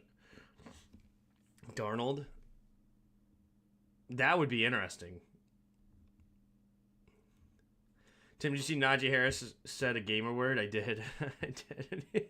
His face after he said it was pretty funny. Shout out to Najee Harris. You know, you could tell it was so innocent. He was just having fun. His face after was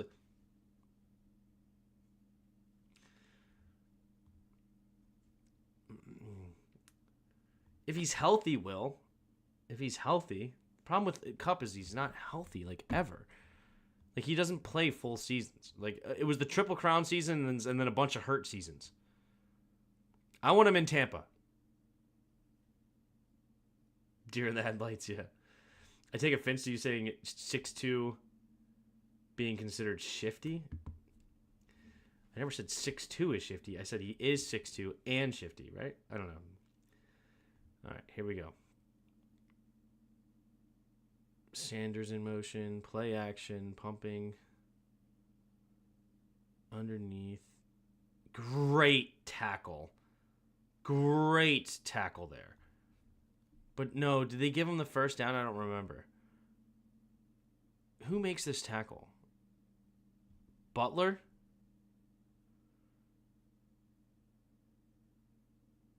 Does he actually get the first down? I don't think he did he? And now they're going for it. Oh, yes, this is the Dante Fowler play. This is what I was talking about earlier. Watch Dante Fowler here. Nope, never mind. Not Dante Fowler play. I thought... I lied. Oh, it is coming up this play, though. Or this drive. It's just not this particular play. Because this is 3rd and 2. Because they did give Ian Thomas the first down. Okay. So never mind. This is first down. Okay. This is the cutback lane gain of 8. The thing is, Luck is already open almost every play. Oh, sorry. Luke. Yeah. They're not just enough balls going to, yeah. Kupp taught Puka everything he knows and instilled in him a work like a pro. Puka is set for the rest of his career. He can do the same for Luke. I don't know. You're giving a lot of credit to Kupp. But you are from DC. Nothing but lies.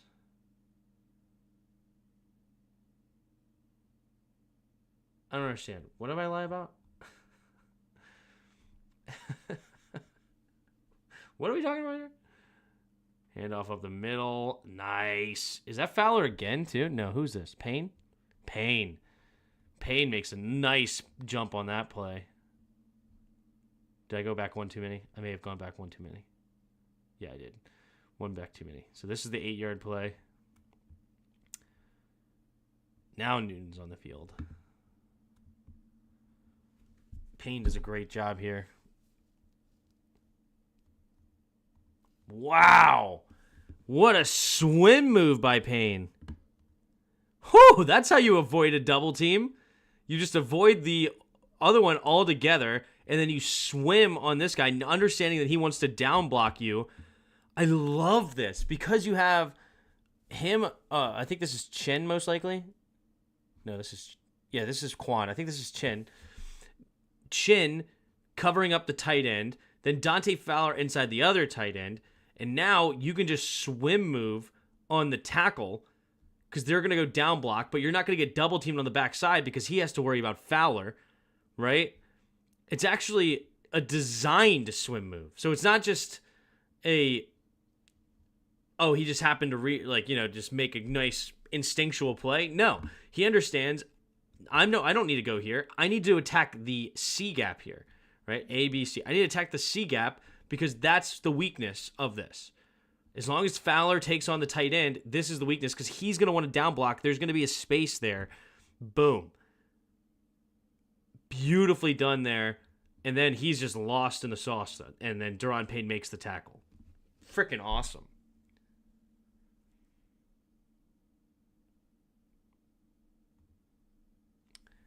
I'm giving the credit he deserves. I study the Rams. Big trust.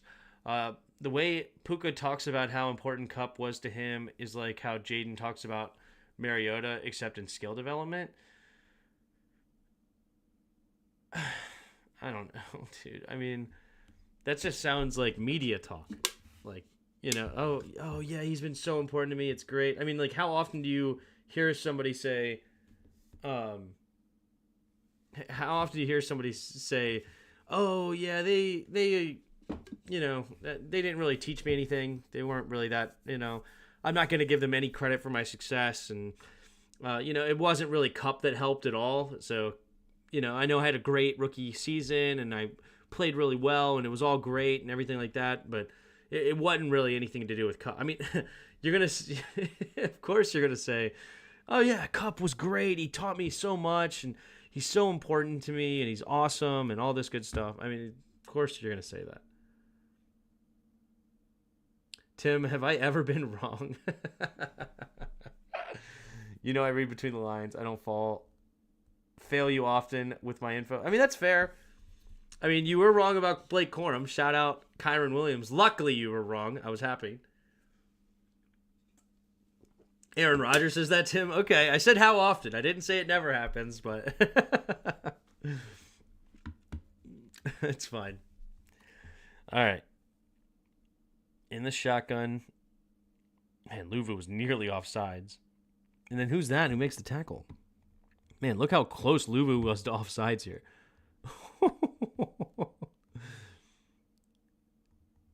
And then Bobby Wagner, baby. Dancing around and finding that gap. Great play, Wagner. And then this play. This is all Dante Fowler here. All Dante. Watch him attack the C gap. The place of the hour here. Ian Thomas was not ready for today.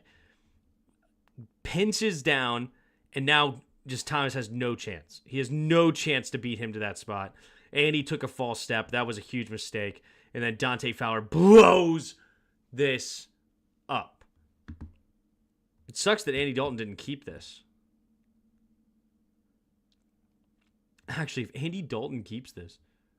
No, they would have had guys out here, so never mind. You just had to. You had push up front. It's just Dante Fowler blows that play up. Veteran presence. Beautifully done.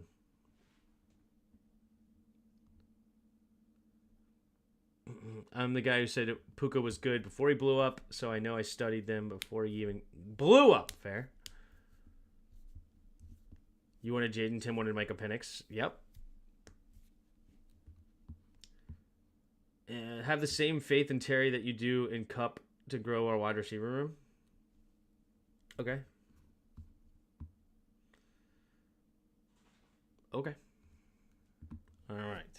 Turnover on downs. We had great field position here. Up the middle to Eckler. Falls forward. I'm just telling you what I would do, okay? If we trade for Cooper Kupp, I'm not going to sit here and be like, wow, how stupid can our front office be? They are morons. I can't believe they did. I mean, Cooper Kupp is a fantastic football player. And notice I didn't say one thing about him as the football player. If you could promise me Cooper Kupp will be healthy, he's worth it. He's worth it. He's a beast. Okay? Can get open on anybody at any time. It's just I don't trust that he's going to be healthy. I don't trust that at all because he's shown throughout his entire career to be injury prone. Like, Cooper Kupp's fantastic. It's just, I don't want a guy and trade capital for a guy that's going to get hurt probably immediately. But you're saying you don't care if he plays or not. I mean, you almost want to trade for him as a coach. So, I see. All right. All right. Not much there. Doubled. Not much. Yeah, so he's got to escape the pocket, doing a great job, and then he just gets it out there, and then good defense by them. This was good defense by Carolina. It doesn't really look like anybody's open. The timing of that is not good. But either way, doubled. This, he doesn't throw it here, but anyway, this is great coverage on this back end anyway. Yeah, nobody's really open, even on the second effort. That was really good coverage by Carolina. Really good. Just because LA is asking for a second doesn't mean they will get a second. Negotiations are always possible. Yeah, but are we going to be the highest bidder? Right? I mean, if I'm Tampa Bay, I'm looking at Kupp. I need a wide receiver desperately. Mike Evans and Chris Godwin just got hurt in the same exact game. Right? They might get the Bucs in a desperate situation at the right time, and especially because Kupp can take over the Chris Godwin role in Liam Cohen's offense. So are we going to be the highest bidder? I don't know. We're not the only ones in negotiation. Takes a snap, drops back, just keeps it. Beautiful. Beautiful. Works to perfection here. Good blocks up front here. And Mariota just runs away from that one. Would have liked to see a little bit better block there by Ertz, but it's all right. Still a nice play. Terry offers different mentorship than Kupp. Terry's a professional mentor.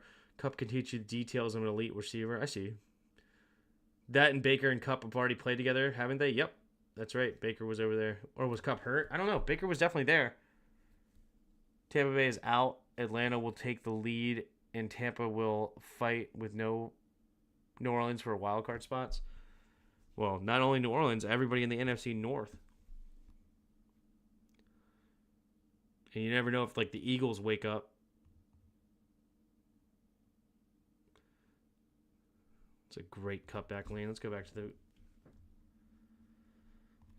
end zone view here.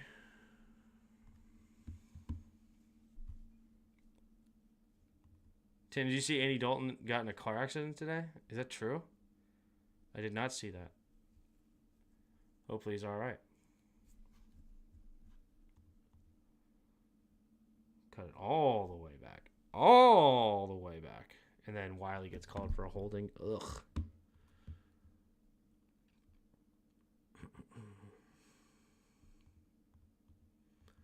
I like the cutback. I mean, there's not much here. So, may as well cut it back. But unfortunately, Wiley just gets called for the holding. Tough. Think someone would do that properly.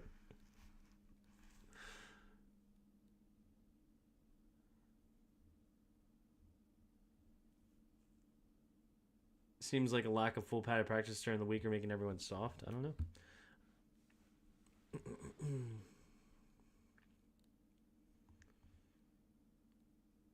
Oof. No. It's so good. He actually gets it to him, too. Just Ertz can't connect. It's a little high, but that's got to be caught. That's got to be caught. We'll stay in the backside. I mean, probably more run plays to come anyway. Actually, what's the down and distance here? Never mind. 3rd and 11.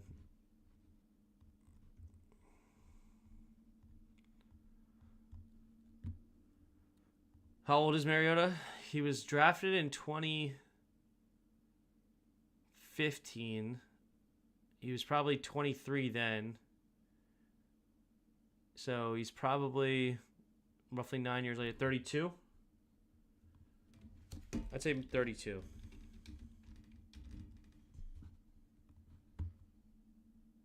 He's drafted in 2015. He was just younger than I thought when he was drafted. He was 21? How long did he play in college? 3 years? So he must... And he redshirted?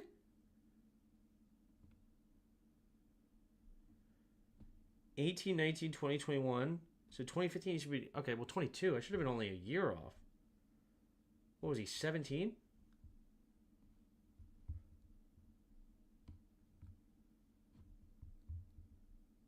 Was he about to turn 31? Yeah, in 8 days he'll turn 31. Interesting. I was 3 years off. I'm surprised by that. Still don't understand. When did he start college? I should have been only a year off. 18, 19, 20, 21. 2015 he would have been drafted 22. Plus 9 years. That would be 31. I mean, I guess... No, I said 32. I didn't say 33. 32. Okay, so basically 31. All right, I'm a year off. I'll take it. I'll take it. All right. Takes a snap.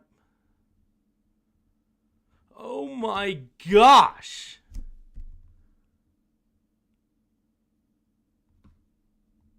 All right, Mariota. What are we doing, Mariota? What do you... What are we looking at here? I know it's 3rd and 11, but good grief almighty. Like, can we check? Can we get it out there?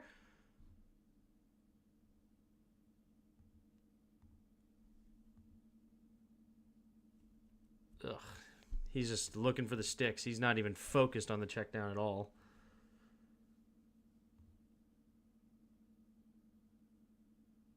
It's not every day you get a Triple Crown winner in your locker room. The last one was in 2005. Would you just add to the culture and the standard?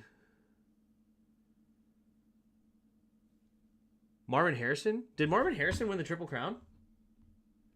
Marvin Harrison would have to be 2005, right?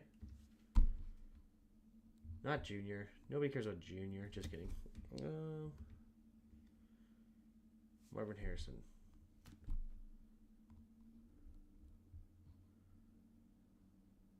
No. Who was 2005? Who would have been a Triple Crown winner in 2005? It's interesting.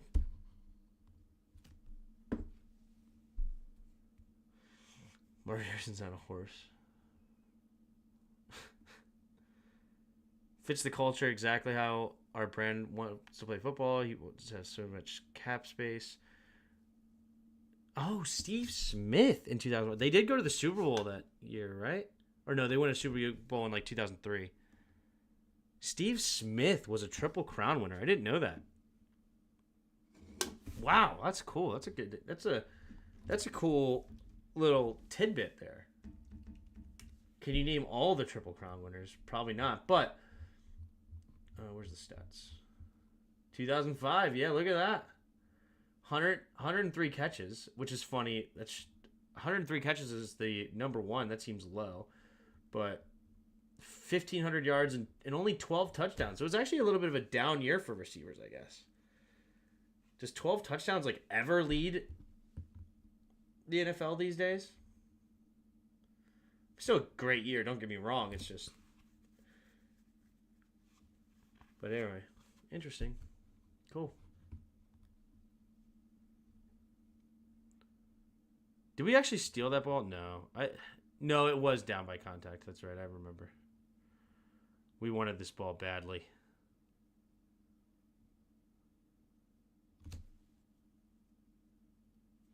It was down by contact. That would have been cool to get that ball back, though. This isn't about winning games, about setting yourself up for the future and developing guys in-house, exactly what AP wants. What is Cooper Kupp's contract?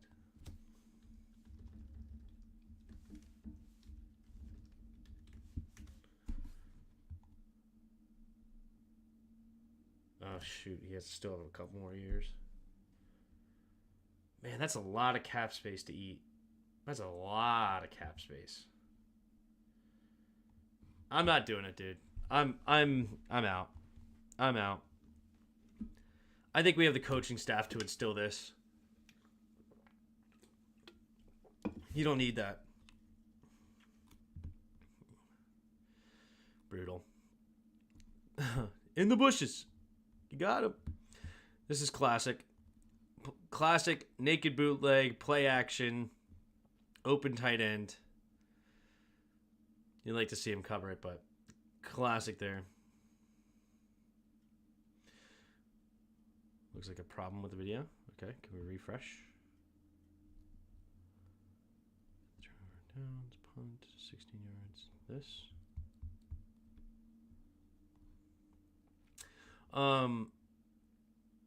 Yeah. They want to trade Kupp because his argument's going to be that they've already got their use out of him. Puka Nakua's already developed, and they're moving forward. So they're trying to get value on him as he's aging and injury prone. So why not? All right. Freaking Luvu, that's illegal. Can't be that good. That's just, I mean, the timing on that is just filthy. Filthy timing. And then he hits, I'm not sure why.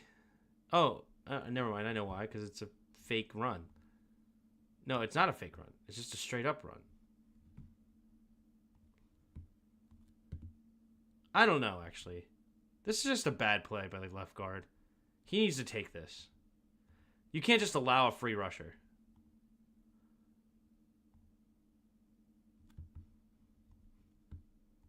Or I guess you're just hoping that Andy Dalton's bootleg... You're just hoping Andy Dalton's bootleg takes Luvu out, I guess. Right? Like he reads the quarterback instead of the running back. It's a great play by Luvu. Great play.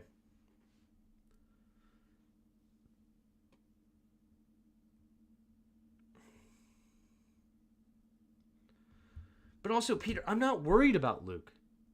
I literally am. I'm not worried about Luke at all. Why? Luke has the pedigree, right? The genetic pedigree.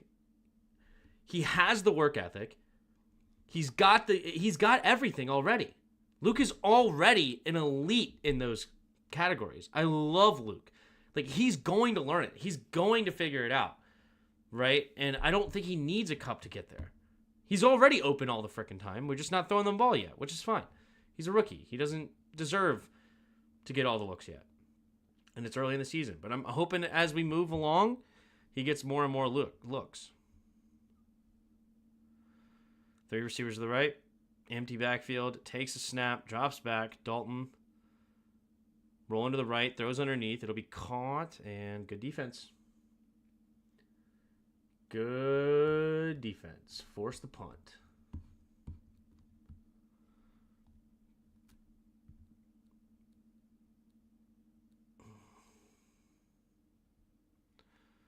Not to say the Kupp can't teach him anything, but it's not worth $29 million a year.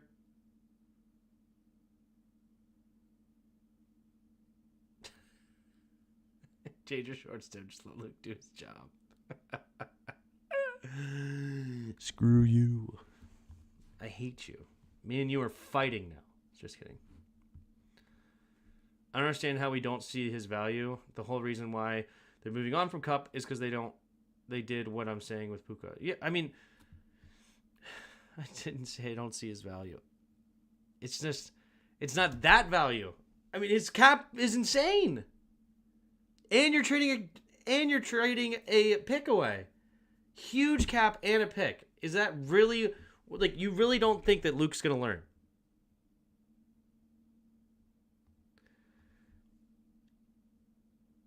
Especially when we know Luke is a sponge that's going to soak it all up. To me, it's not worth the capital. Because I trust in Luke. I believe in Luke anyway. I believe in Luke. I'm a Luke believer. I'm a Luke stan.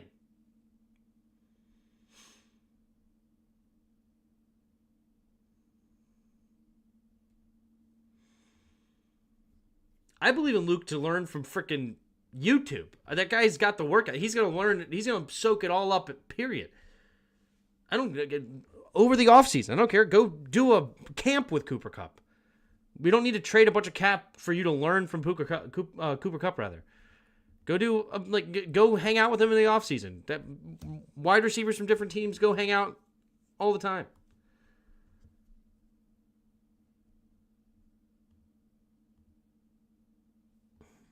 Takes a snap, hand off the middle. Go hire Steve Smith. You want a Triple Crown winner? Go call Steve Smith.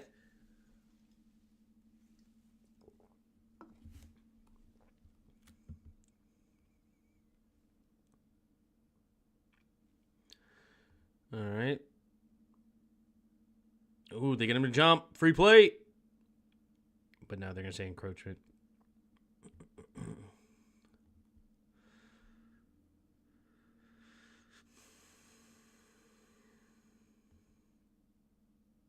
Of course, I'm not suggesting that he actually learns from YouTube, okay?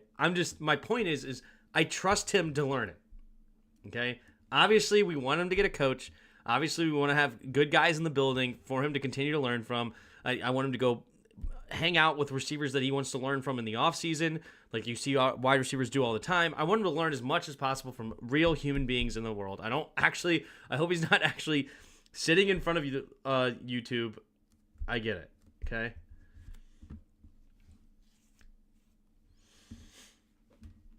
Steve Smith doesn't cost a third-round pick and $29 million. Okay? That's why.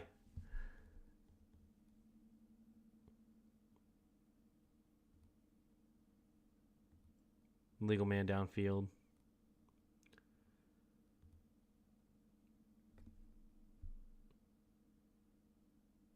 Like, who specifically? I don't know. Who's the wide receivers coach right now? Cliff Kingsbury as the OC? Who's our wide receiver coach? I have no clue. Wide receiver coach.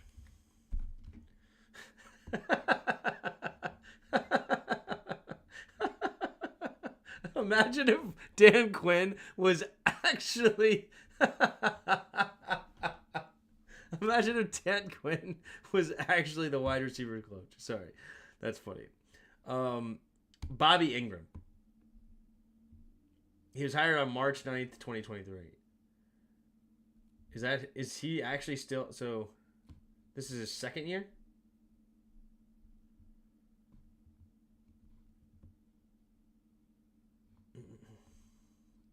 I don't know. Oh, you guys didn't see that. Sorry. You guys don't know what I'm laughing about. I asked who's the wide receiver coach, and they told me Dan Quinn.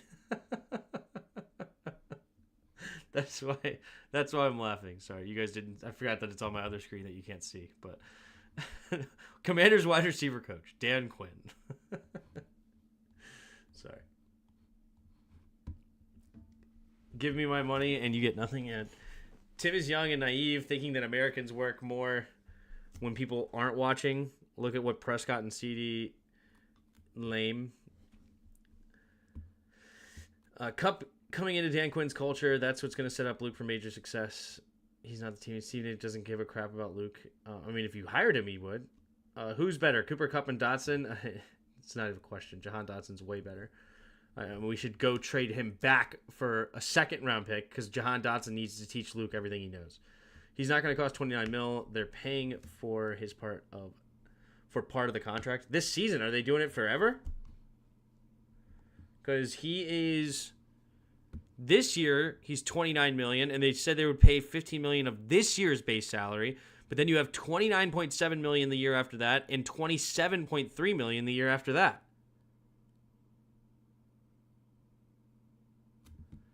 So yeah, like they'll pay $15 million this season, but what about the next two seasons?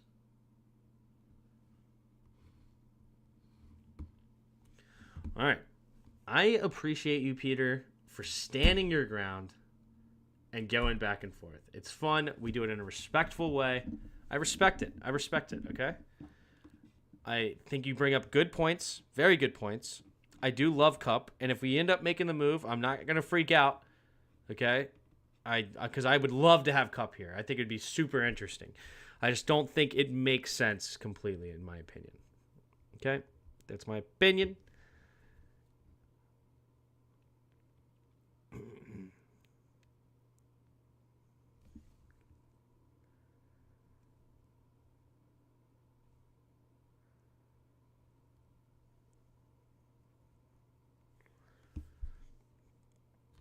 Sorry.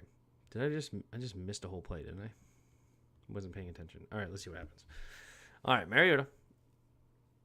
Drops back. Oh, yeah. Wide open. Hit him. There you go. Beautiful. Beautiful, beautiful, beautiful. What are they running here? Cover 3. And the safety a little bit slow to crash down. Did we do a play action here too? Nope, no play action. So yeah, safety just doesn't crash down very hard and then leaves this wide open. Great read by Mariota. Quick pitch and catch, make the move.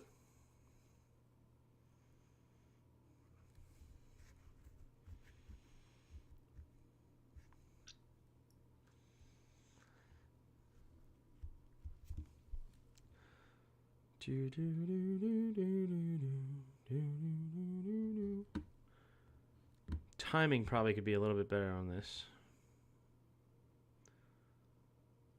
But still connects.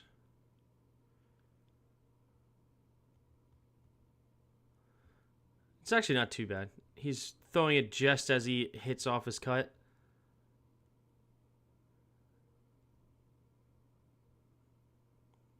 Who's number 2? He did not look very good. Like, Terry McLaurin didn't even really have to do anything and just no coverage whatsoever.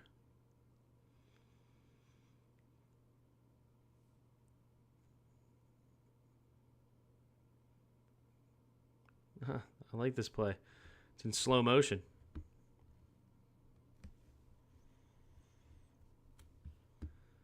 All right.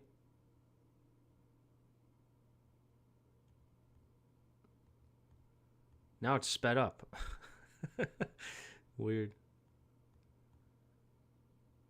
That is a dangerous throw by Mariota. That's a dangerous throw.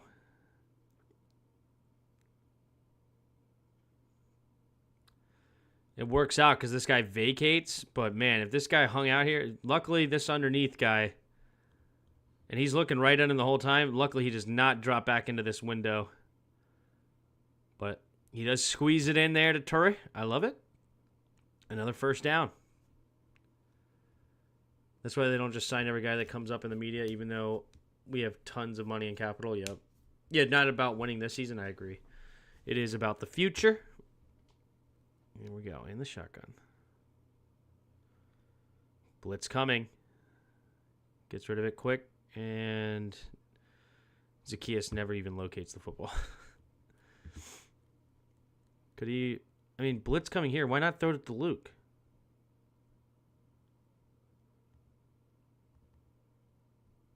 Or, oh my gosh, or Ertz. What are we doing? What are we doing here? You got a blitz from this side. You have 2 guys open. He's hot. Mariota, where are you going? What are you doing? You just throw it away. Okay, whatever. I need us to win while we're still the Commanders. We owe it to Tutty. I understand what you want, however, how annoying seeing so many PATs and recently KAS Super Bowls. Oh, Patriots in Kansas City. I got you. All right.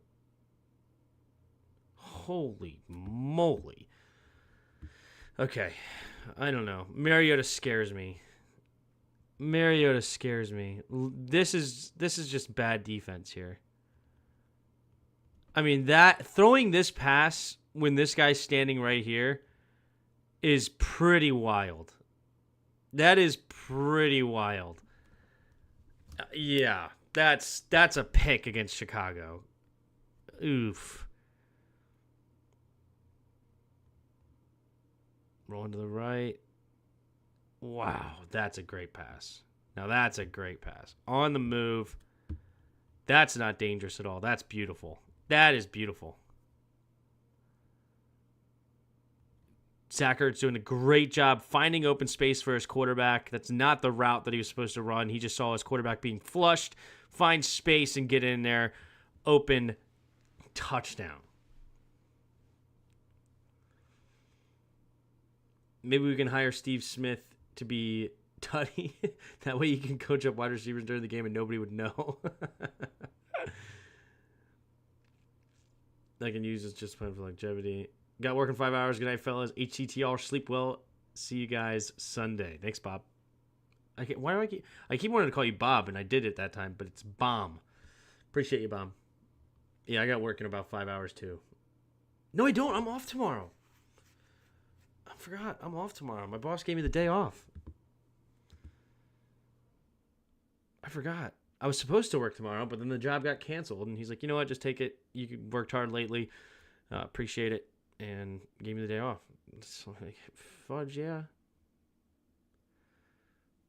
So we'll just keep streaming. Don't be the wet blanket. If we can just rule the NFC East for the next decade, everything's will be all right. Yeah. Time for shots, Tim. Yeah. Lucky I go back. Yeah. I've been working a lot lately, so it was nice. Nice surprise when he said that. Oh, let me put my Wheaties box back before I forget.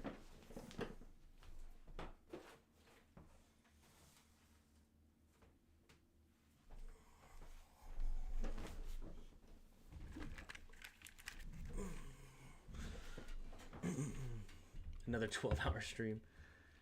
It's actually Tom Bombadil, whatever, but he flipped the first letters. Oh, okay. Well, who is that? I don't know who that is either.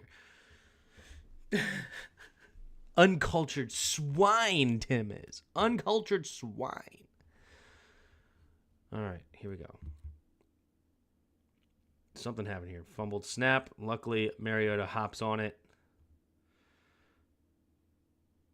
And maybe even got a yard out of it. That's fortunate.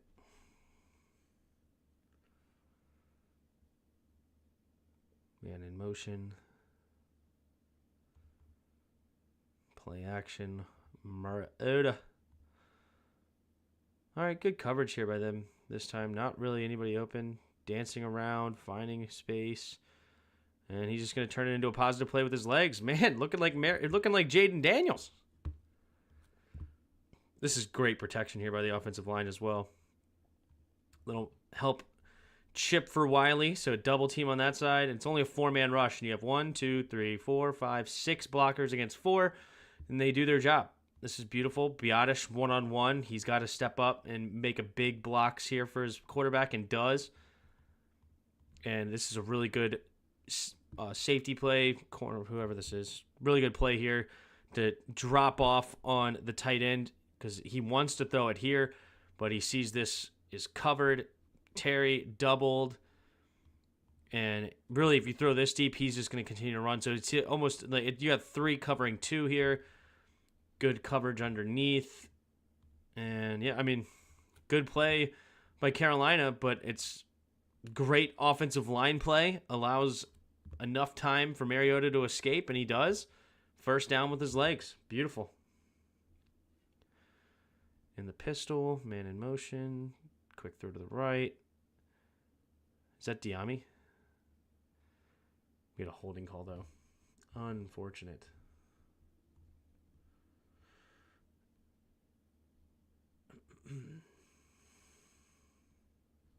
No, it's Zacchaeus. Cosme was ineligible downfield, huh? Let's see. Is that true? Tim, revisit my prediction of Washington ending season 13-4, considering Mariota now known as a solid backup. Could we finish 15-2? Tom is Miss Goldberry's husband, Tim. Who's Miss Goldberry? Who's this? I have no idea who you're talking about. Who's Miss Goldberry? Miss Goldberry. So, is this a thing?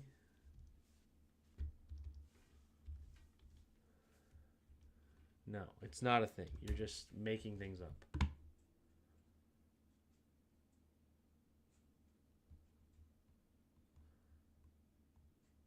Oh, is it Lord of the Rings? Oh, you guys were talking about Lord of the Rings earlier. Oh, okay. You said Miss Goldberry, but her character is just Goldberry. Is a character from the work of author J.R.R. Tolkien. Gotcha. Got it. Okay. Yeah, I don't know. Maybe I should actually give Lord of the Rings a chance one of these days. I'm not a Lord of the Rings guy. But my prediction for the season has clearly been wrong. I'm already 1 win away from my total. This is a super shock to me. I'm so happy about it. It's insane and good for them, dude. Good for us, rather.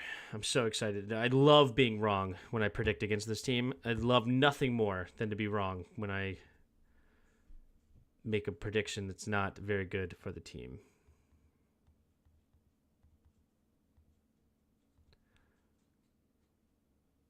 Wait a minute. Did they actually throw the... No. Oh, I wanted to see if it was a legal man downfield. Last play. Right?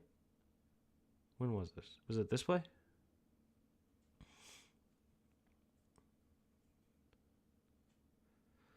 No, not this play. When was the illegal man downfield? Was it this play?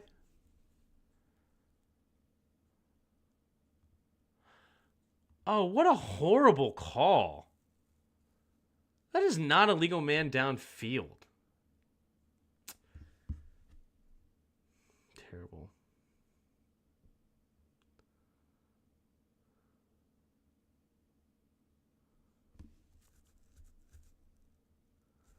Setting up the screen, good play by them.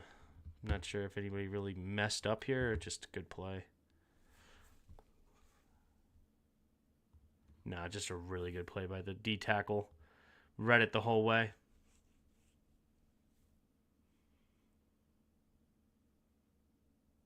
Tim is a combination of Gimli and young Gandalf, yeah. I love nothing more than to be right. That's why I studied the team so hard. Well, I am happy you're right. In the shotgun, play action. Freaking Terry, baby. Turret. Whoever number 2 is not very good. On top of it, but it's a nice route by Terry, though. Gets him to turn his hips. Beautiful. Gimli, because you're grumpy. I'm grumpy? This team's been hungry for a while. Yeah, Tim, we might lose every game on the schedule. Yeah, probably not. All right.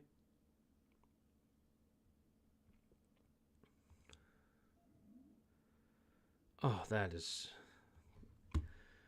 beautifully executed. And nobody goes upfield. Because this could be a handoff, I think. Yeah, this totally could be a handoff.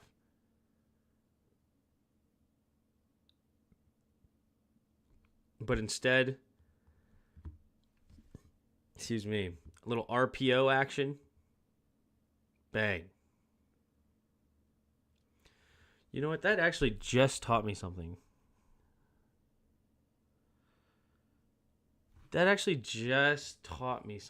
Maybe we used to run a lot more RPOs than I thought. And we just, like with Scott Turner, and we just almost never threw them. Interesting.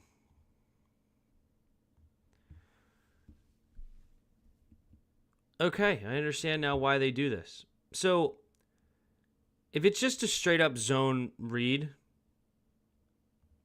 this is terrible, right? This right here. Why waste your time in going to hit 75? Why even waste your time? Go up and go get to 57 right now, right? Why are you wasting your time doing this? He's blocked. You don't need to worry about him. But you have to worry about him because you don't want to go down the line past the line of scrimmage too early in case Mariota decides to throw the ball, right, in the RPO. So they do this on purpose, create a little bit more space, okay, and then that gives him an opportunity before you go upfield and then get up to the linebacker. So this is a straight-up RPO. I prefer the Shanahan just zone run a bunch, right, because I just think the blocking scheme is fantastic. It's elite, and I just would love to see us run some of that as well, and I'm sure we will. But anyway, so yeah, because I always wondered, like, what are you doing? Like, this is a waste of time to come hit him because we didn't really run this in my college offense that I was in. But now I'm starting to understand why Larson was wasting his time here to come hit this, because at times it literally even messed up the play because he like pushed him past the block and then he's trying to run outside and then ends up getting tackled. But I see now. Okay. Sometimes you learn.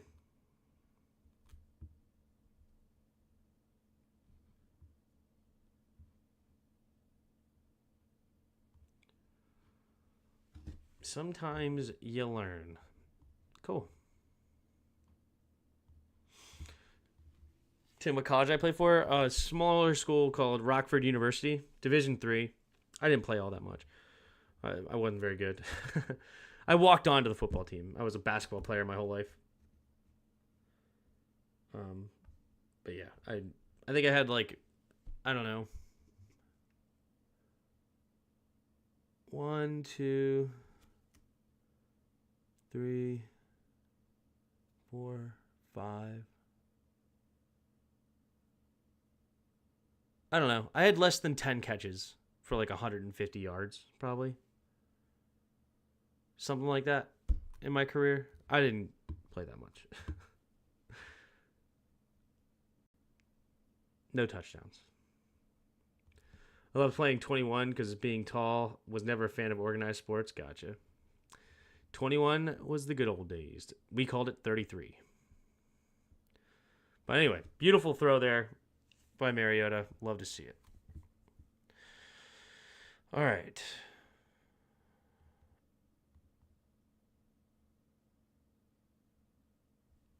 Couple yards at the 15. Not much there. Just running straight ahead.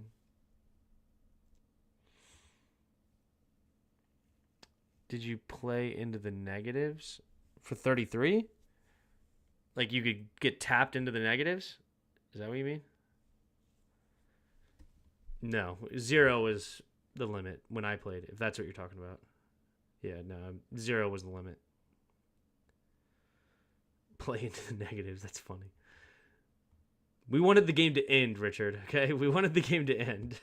We put also tiers, like it was if you got to 11, if you got past 11, if you got tapped, you go down to 11. And then if you got past 21 and got tapped, you go back down to 21. Sometimes maybe we even played 15 and 25, where the cutoffs are 11 and 25. Okay, takes a snap. Beautiful. He's a little upset.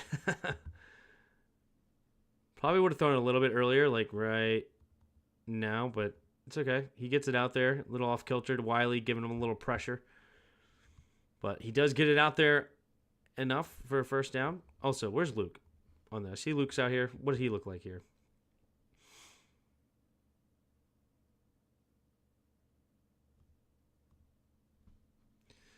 Man, what if he threw it out here? So you into cheese rolling then? That is unorganized sport. Tim, did you ever commit arson? No. Here we go. In the shotgun.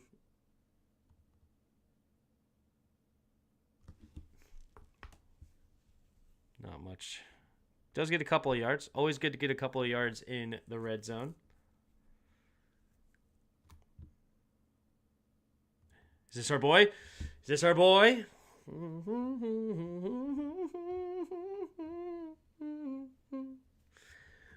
No, the play action worked to perfection. We run this. This is also something that I love, love, love, love, love. You run your play actions out of the formations and out of the motions that you run your run plays on. We run this a lot, where the tight end goes in motion and then blocks the end man on the line of scrimmage. See this all the time. So this is normal for the offense. They're not suspecting anything weird or new and like, oh, he's going to slip out. And also, I don't even know if we've ran a slip out yet this season, but we implement it here in the red zone.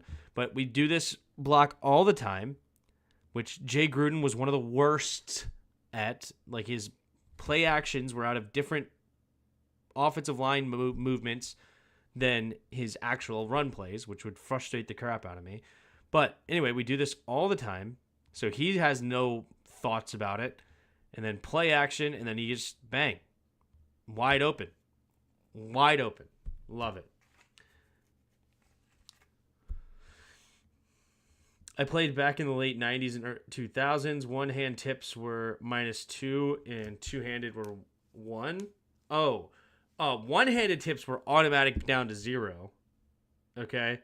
And then two hands were to the limit. Tim, please ask the gang, who has the better curly fries, Arby's or Jack in the Box? I have an opinion that happens to be the correct one, but I'll let you guys answer first. All right, I will actually, you know what? Let's start a poll. Who has better curly fries? Who has better curly fries? Arby's. Jack in the Box. Jack in the Box. And you're making me hungry. Screw you, dude. All right, here we go. Cyborg to kick it in after the touchdown. Look at the wide receiver crafty rub route. Oh, go back. Oh, you're talking about the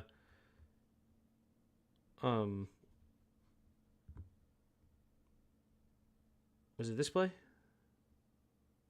No. Are you talking about on the touchdown, or are you talking about the Olamide Zacchaeus play? This right here.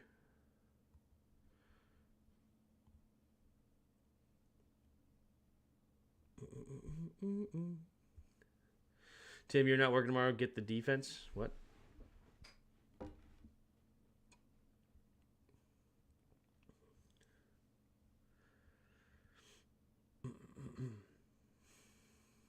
Neither says Pig. Oh, he has a wild card. Who you want? Who you say has the best curly fries?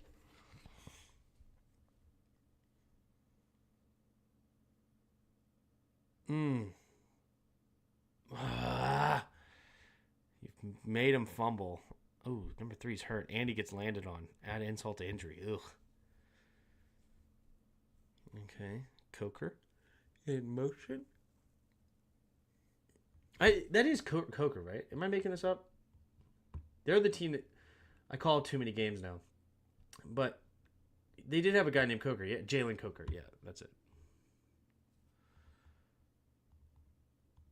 So I'm not completely off work tomorrow, but I don't have to wake up super early. I got just a couple of things to do. Go get the car cleaned, and I get to buy new boots. The company's going to buy me new work boots, which is awesome.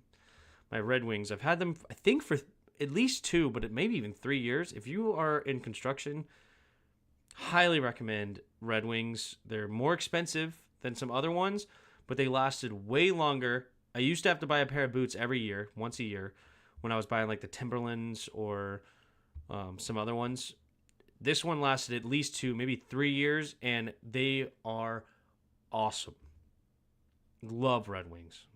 Never going anywhere else. Noah Iganagani, man. He's trying to bait him. The Blitz here. It's like, dude, just go get it. Go get it. Attack. Ugh. If Noah Iganagani quit hesitating, that's the second time he did that, he could have a pick. Yeah, the touchdown play, gotcha.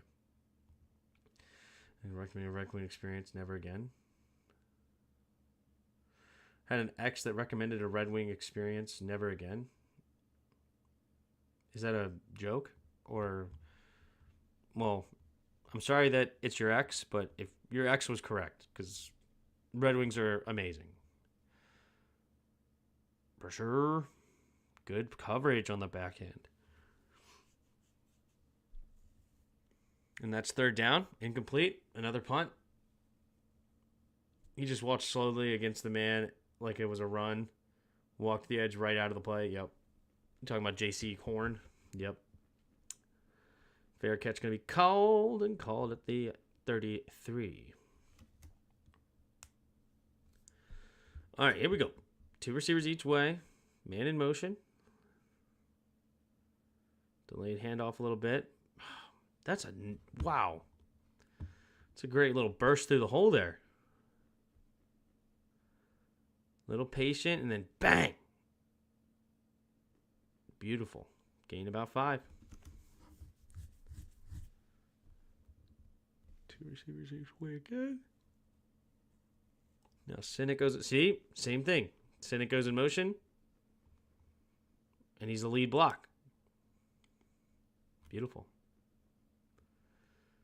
Probably should have been. He should have been blocking this in man.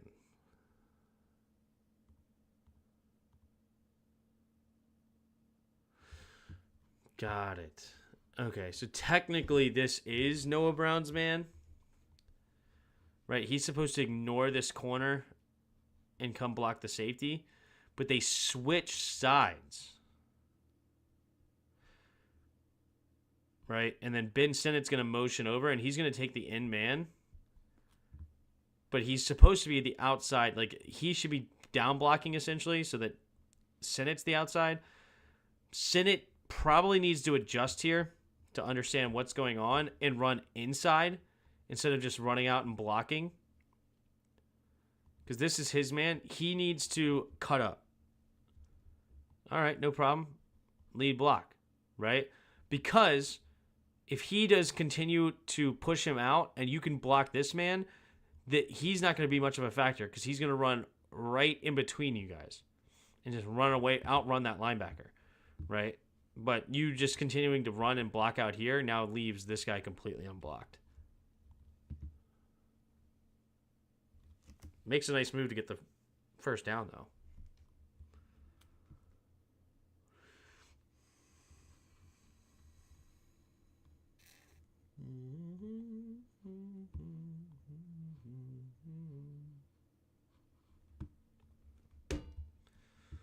Full house. Play action.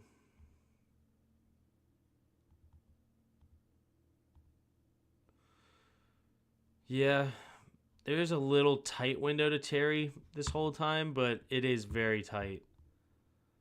Very tight.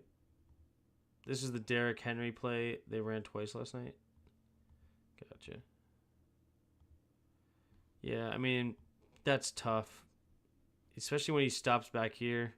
But he's not looking anymore, so never mind. There's not really much here. He's just going to run it. But, oh, on the second effort, he gets it to Terry, though. Nice. Way to get your eyes back up. Don't need to run, and then float it out there to Terry. Oh, my gosh. This website is garbage. Garbage. All right. I wish it just had the 1 hour film. It's so stupid. See, another one. Send it in motion. This time he's going to block the end man on the line of scrimmage. Beautiful. Ah, holding. Dang it, dang it, dang it. Holding on Bates, they say. Bates, they say, eh? Yeah, that would be a holding. Bates just gets... I mean, technically speaking, though, it's a holding on the Panthers first. Okay? He grabs him here and then throws him down. That's a holding on the Panthers, okay? He throws him around with holding, but it's just almost never going to get called. And, like, Bates is like, dang it, I got thrown around like a rag doll. Okay, after the penalty.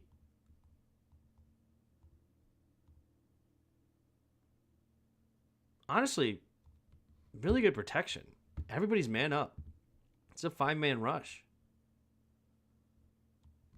Good block, good block, good block. Everybody's blocking well here. A little bit push, but we'll take that. And wide open here. Dang it. He throws it to the other side that's not wide open. Why? Oh, well, the blitz is coming from there. That's fair. And actually, this is only wide open because he's shading to this way, reading the quarterback's eyes. So... never mind. It was the correct read considering where the blitz came from. And then the linebacker does a good job reading the quarterback's eyes to squeeze over to the other side. So never mind. The receiver to the left. Takes a snap. Delayed handoff. Gets those penalty. Oh my gosh. Another flag. Oof. Excuse me. 6-yard run. They picked up the flag, though, so no flag actually stood. Okay. Takes a snap, drops back, pumping over the middle. Look at that again.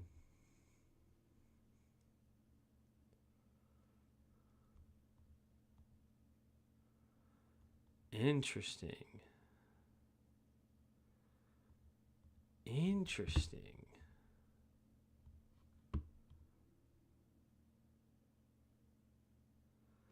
So you got a little like mesh here. Right? And a whip route outside. What is it?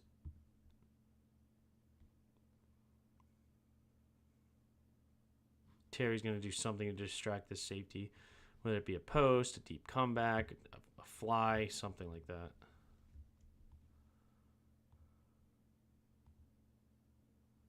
Yeah, little deep curl here. Interesting.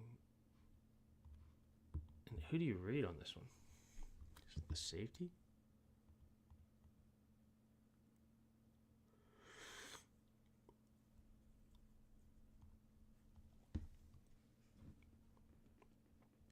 All right. It's 3rd and 11. It's a great. Is that 3rd and 9? I love his 3rd and long designs. His 3rd and long designs are tough. All right. Oh. Good defense by them. Why is he reading it? Did he get blitzed? I didn't even notice. Feels like the need to get rid of this ball very quickly for some reason. That's wide open. I don't see this as wide open here. So, okay. For some reason he predetermines that read. I think what really happened here is that this looks like man-to-man defense, and he probably read it. No, this is the play before, sorry. Looks like man-to-man defense here.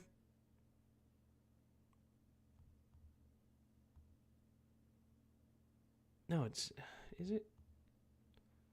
No, it's zone. Dang. Why not throw it to Terry?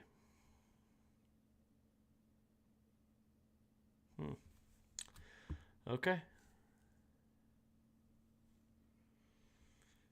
And the pistol. Bouncing it outside. Nice freaking move. That's a beautiful put your foot in the ground and cut upfield. Nice. Get as much yards as you possibly can. It's fantastic. Fantastic by Brian Robinson. Very good runner of the football. Very, very good.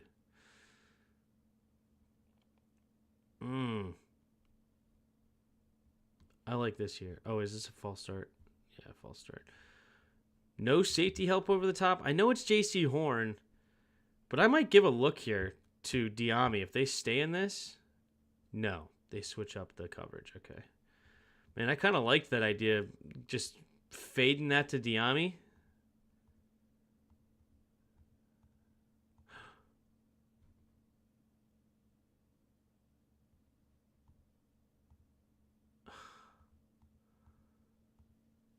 Oh, man. One man to beat for a touchdown. One man to beat for a touchdown. Oh, my goodness gracious.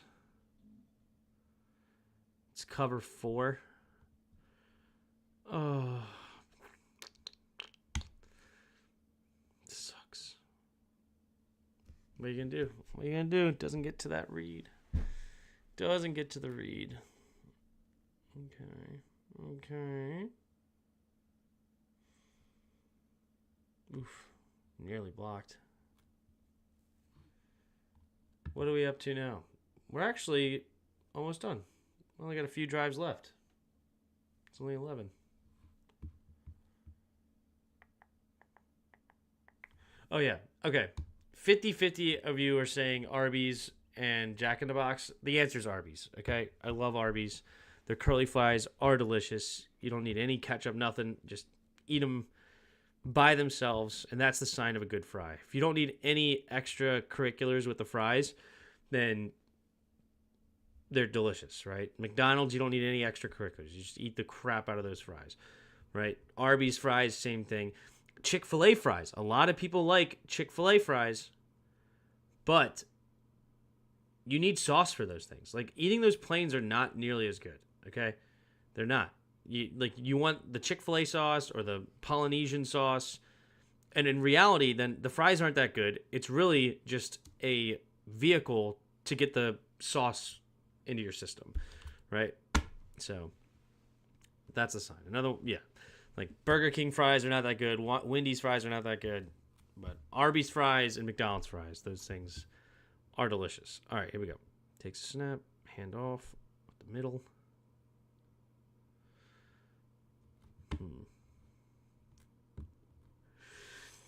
Backup running back here.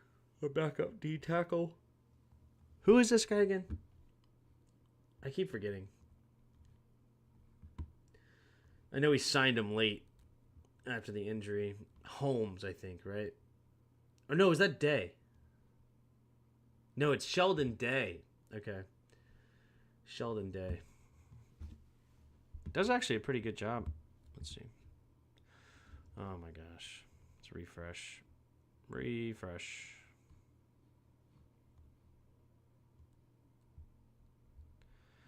We are on their touchdown drive, and it's a 9-yard run.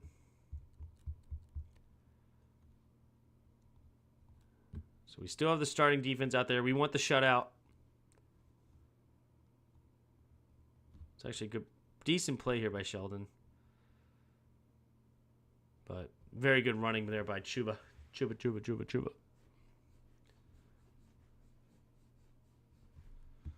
All right, single back. Okay, what is going on with the speed here?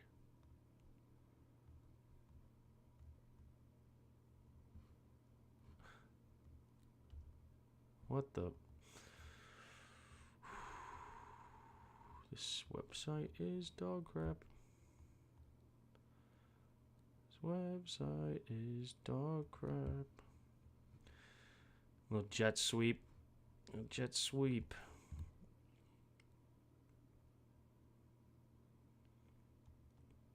Oof. It's so tough. So tough for him. Who is that? Jamin? No. F.A. F.A. Obata. I have the same perception when it comes to ranch on pizza and wings. Both are delicious by themselves. It's reverse rationalism, thinking getting ranch will make it a diet drink. What? All right, here we go. Man in motion.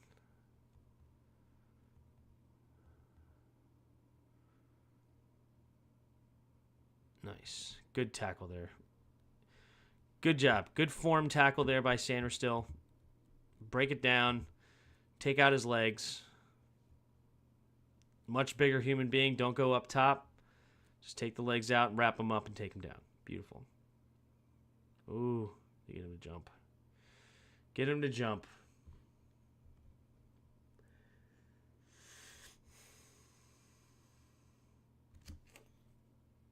That's the start the quarter, too. Come on. Starting the quarter there, Mathis. Wow, Johnny Newton is just offsides totally on that play.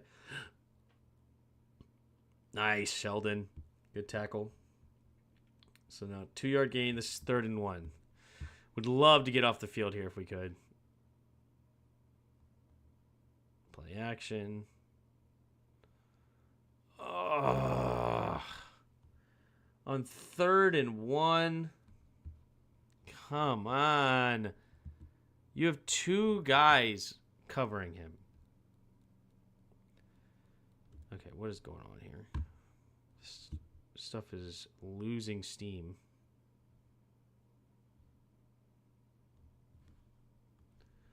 It's losing steam here.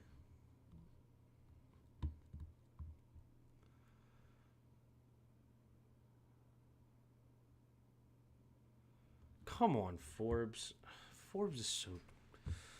Jeez Louise, bro. Like, come on. It's man-to-man defense. Like, can we play something? Rationalizing ranch with salads are healthy. Parents getting diet soda cancel their McDonald's indulgence. I mean, I think that it's better to get diet soda than regular soda if you're trying to eat something healthy, but... Or not eat, but drink something healthier, quote-unquote.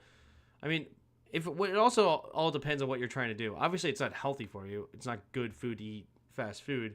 But if you can Tim, LeBron and Bronny are in right now. Oh, snap. Is it the start of the NBA? It's a NBA season starts, isn't it? Did the Wizards win? Good one. Well, Lakers are up.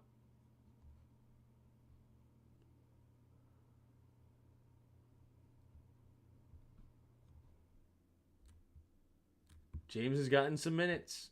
He has yet to make a bucket. 2 shots, 0 for 2. And his plus-minus also is -5. Wow, Rui Hachimura has the best plus-minus right now. +22. Interesting. Anyway. All right, so big play there because Forbes is not very good at football. Man in motion.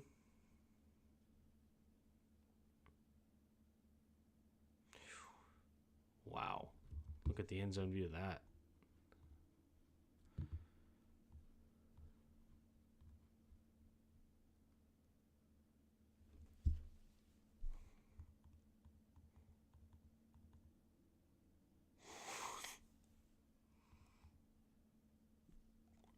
That is some pretty blocking right there.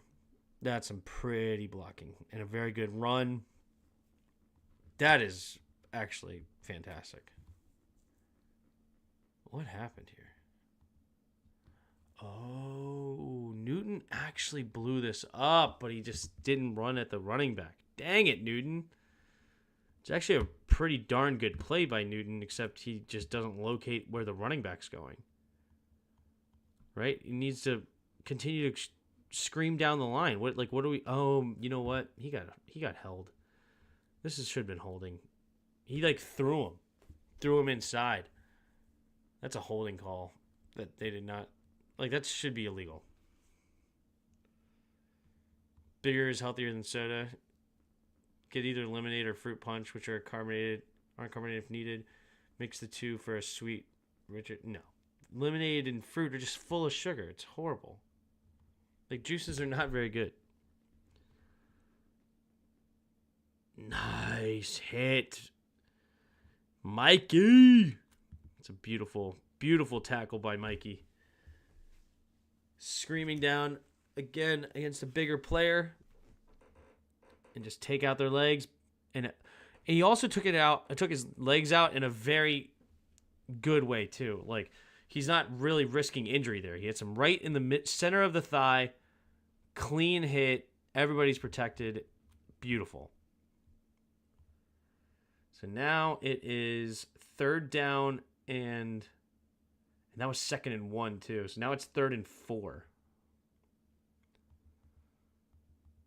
Oh man, we were just expecting pass. We didn't respect the run at all on 3rd and 4. Everybody is expecting pass straight up. Nobody's looking for the run. And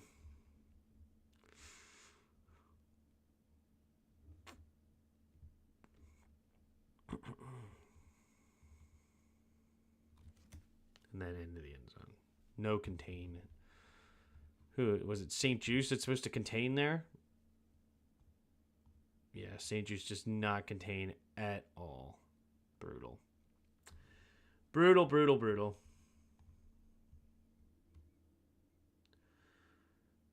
And what a drive to end it. I love our offense. We're obviously up big here with about 10 minutes to go. So what do? You just a clean 7-minute drive off the clock, nearly 7 minutes to just ice this game out. Just beautiful. And mostly running, I'm sure. Yeah, just pretty much running it the whole way, too. Filthy.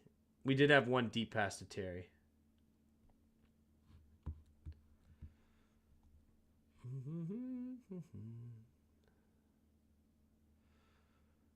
Mariota.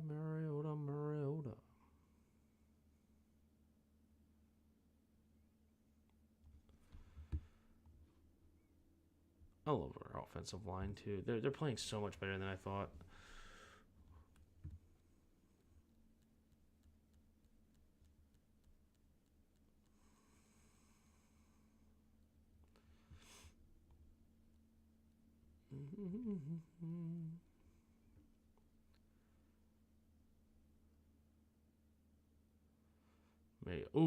Mariota keeps it. Takes a shot there at the end.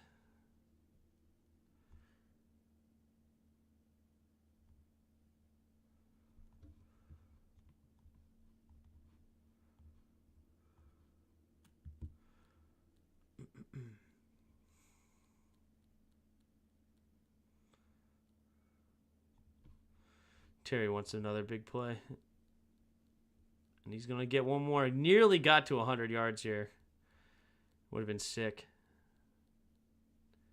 Would have been sick if he got 2 more measly yards. Senate goes in motion. Handoff. McNichols. And it's fine to go out of bounds here because it's over 5 minutes left, so the clock continues to run.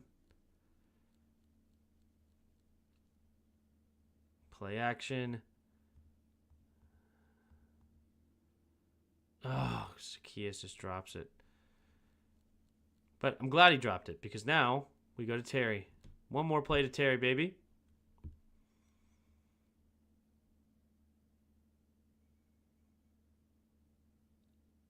Wow. Wow. That's a great play by Mariota. Good job, Terry, to keep the play alive.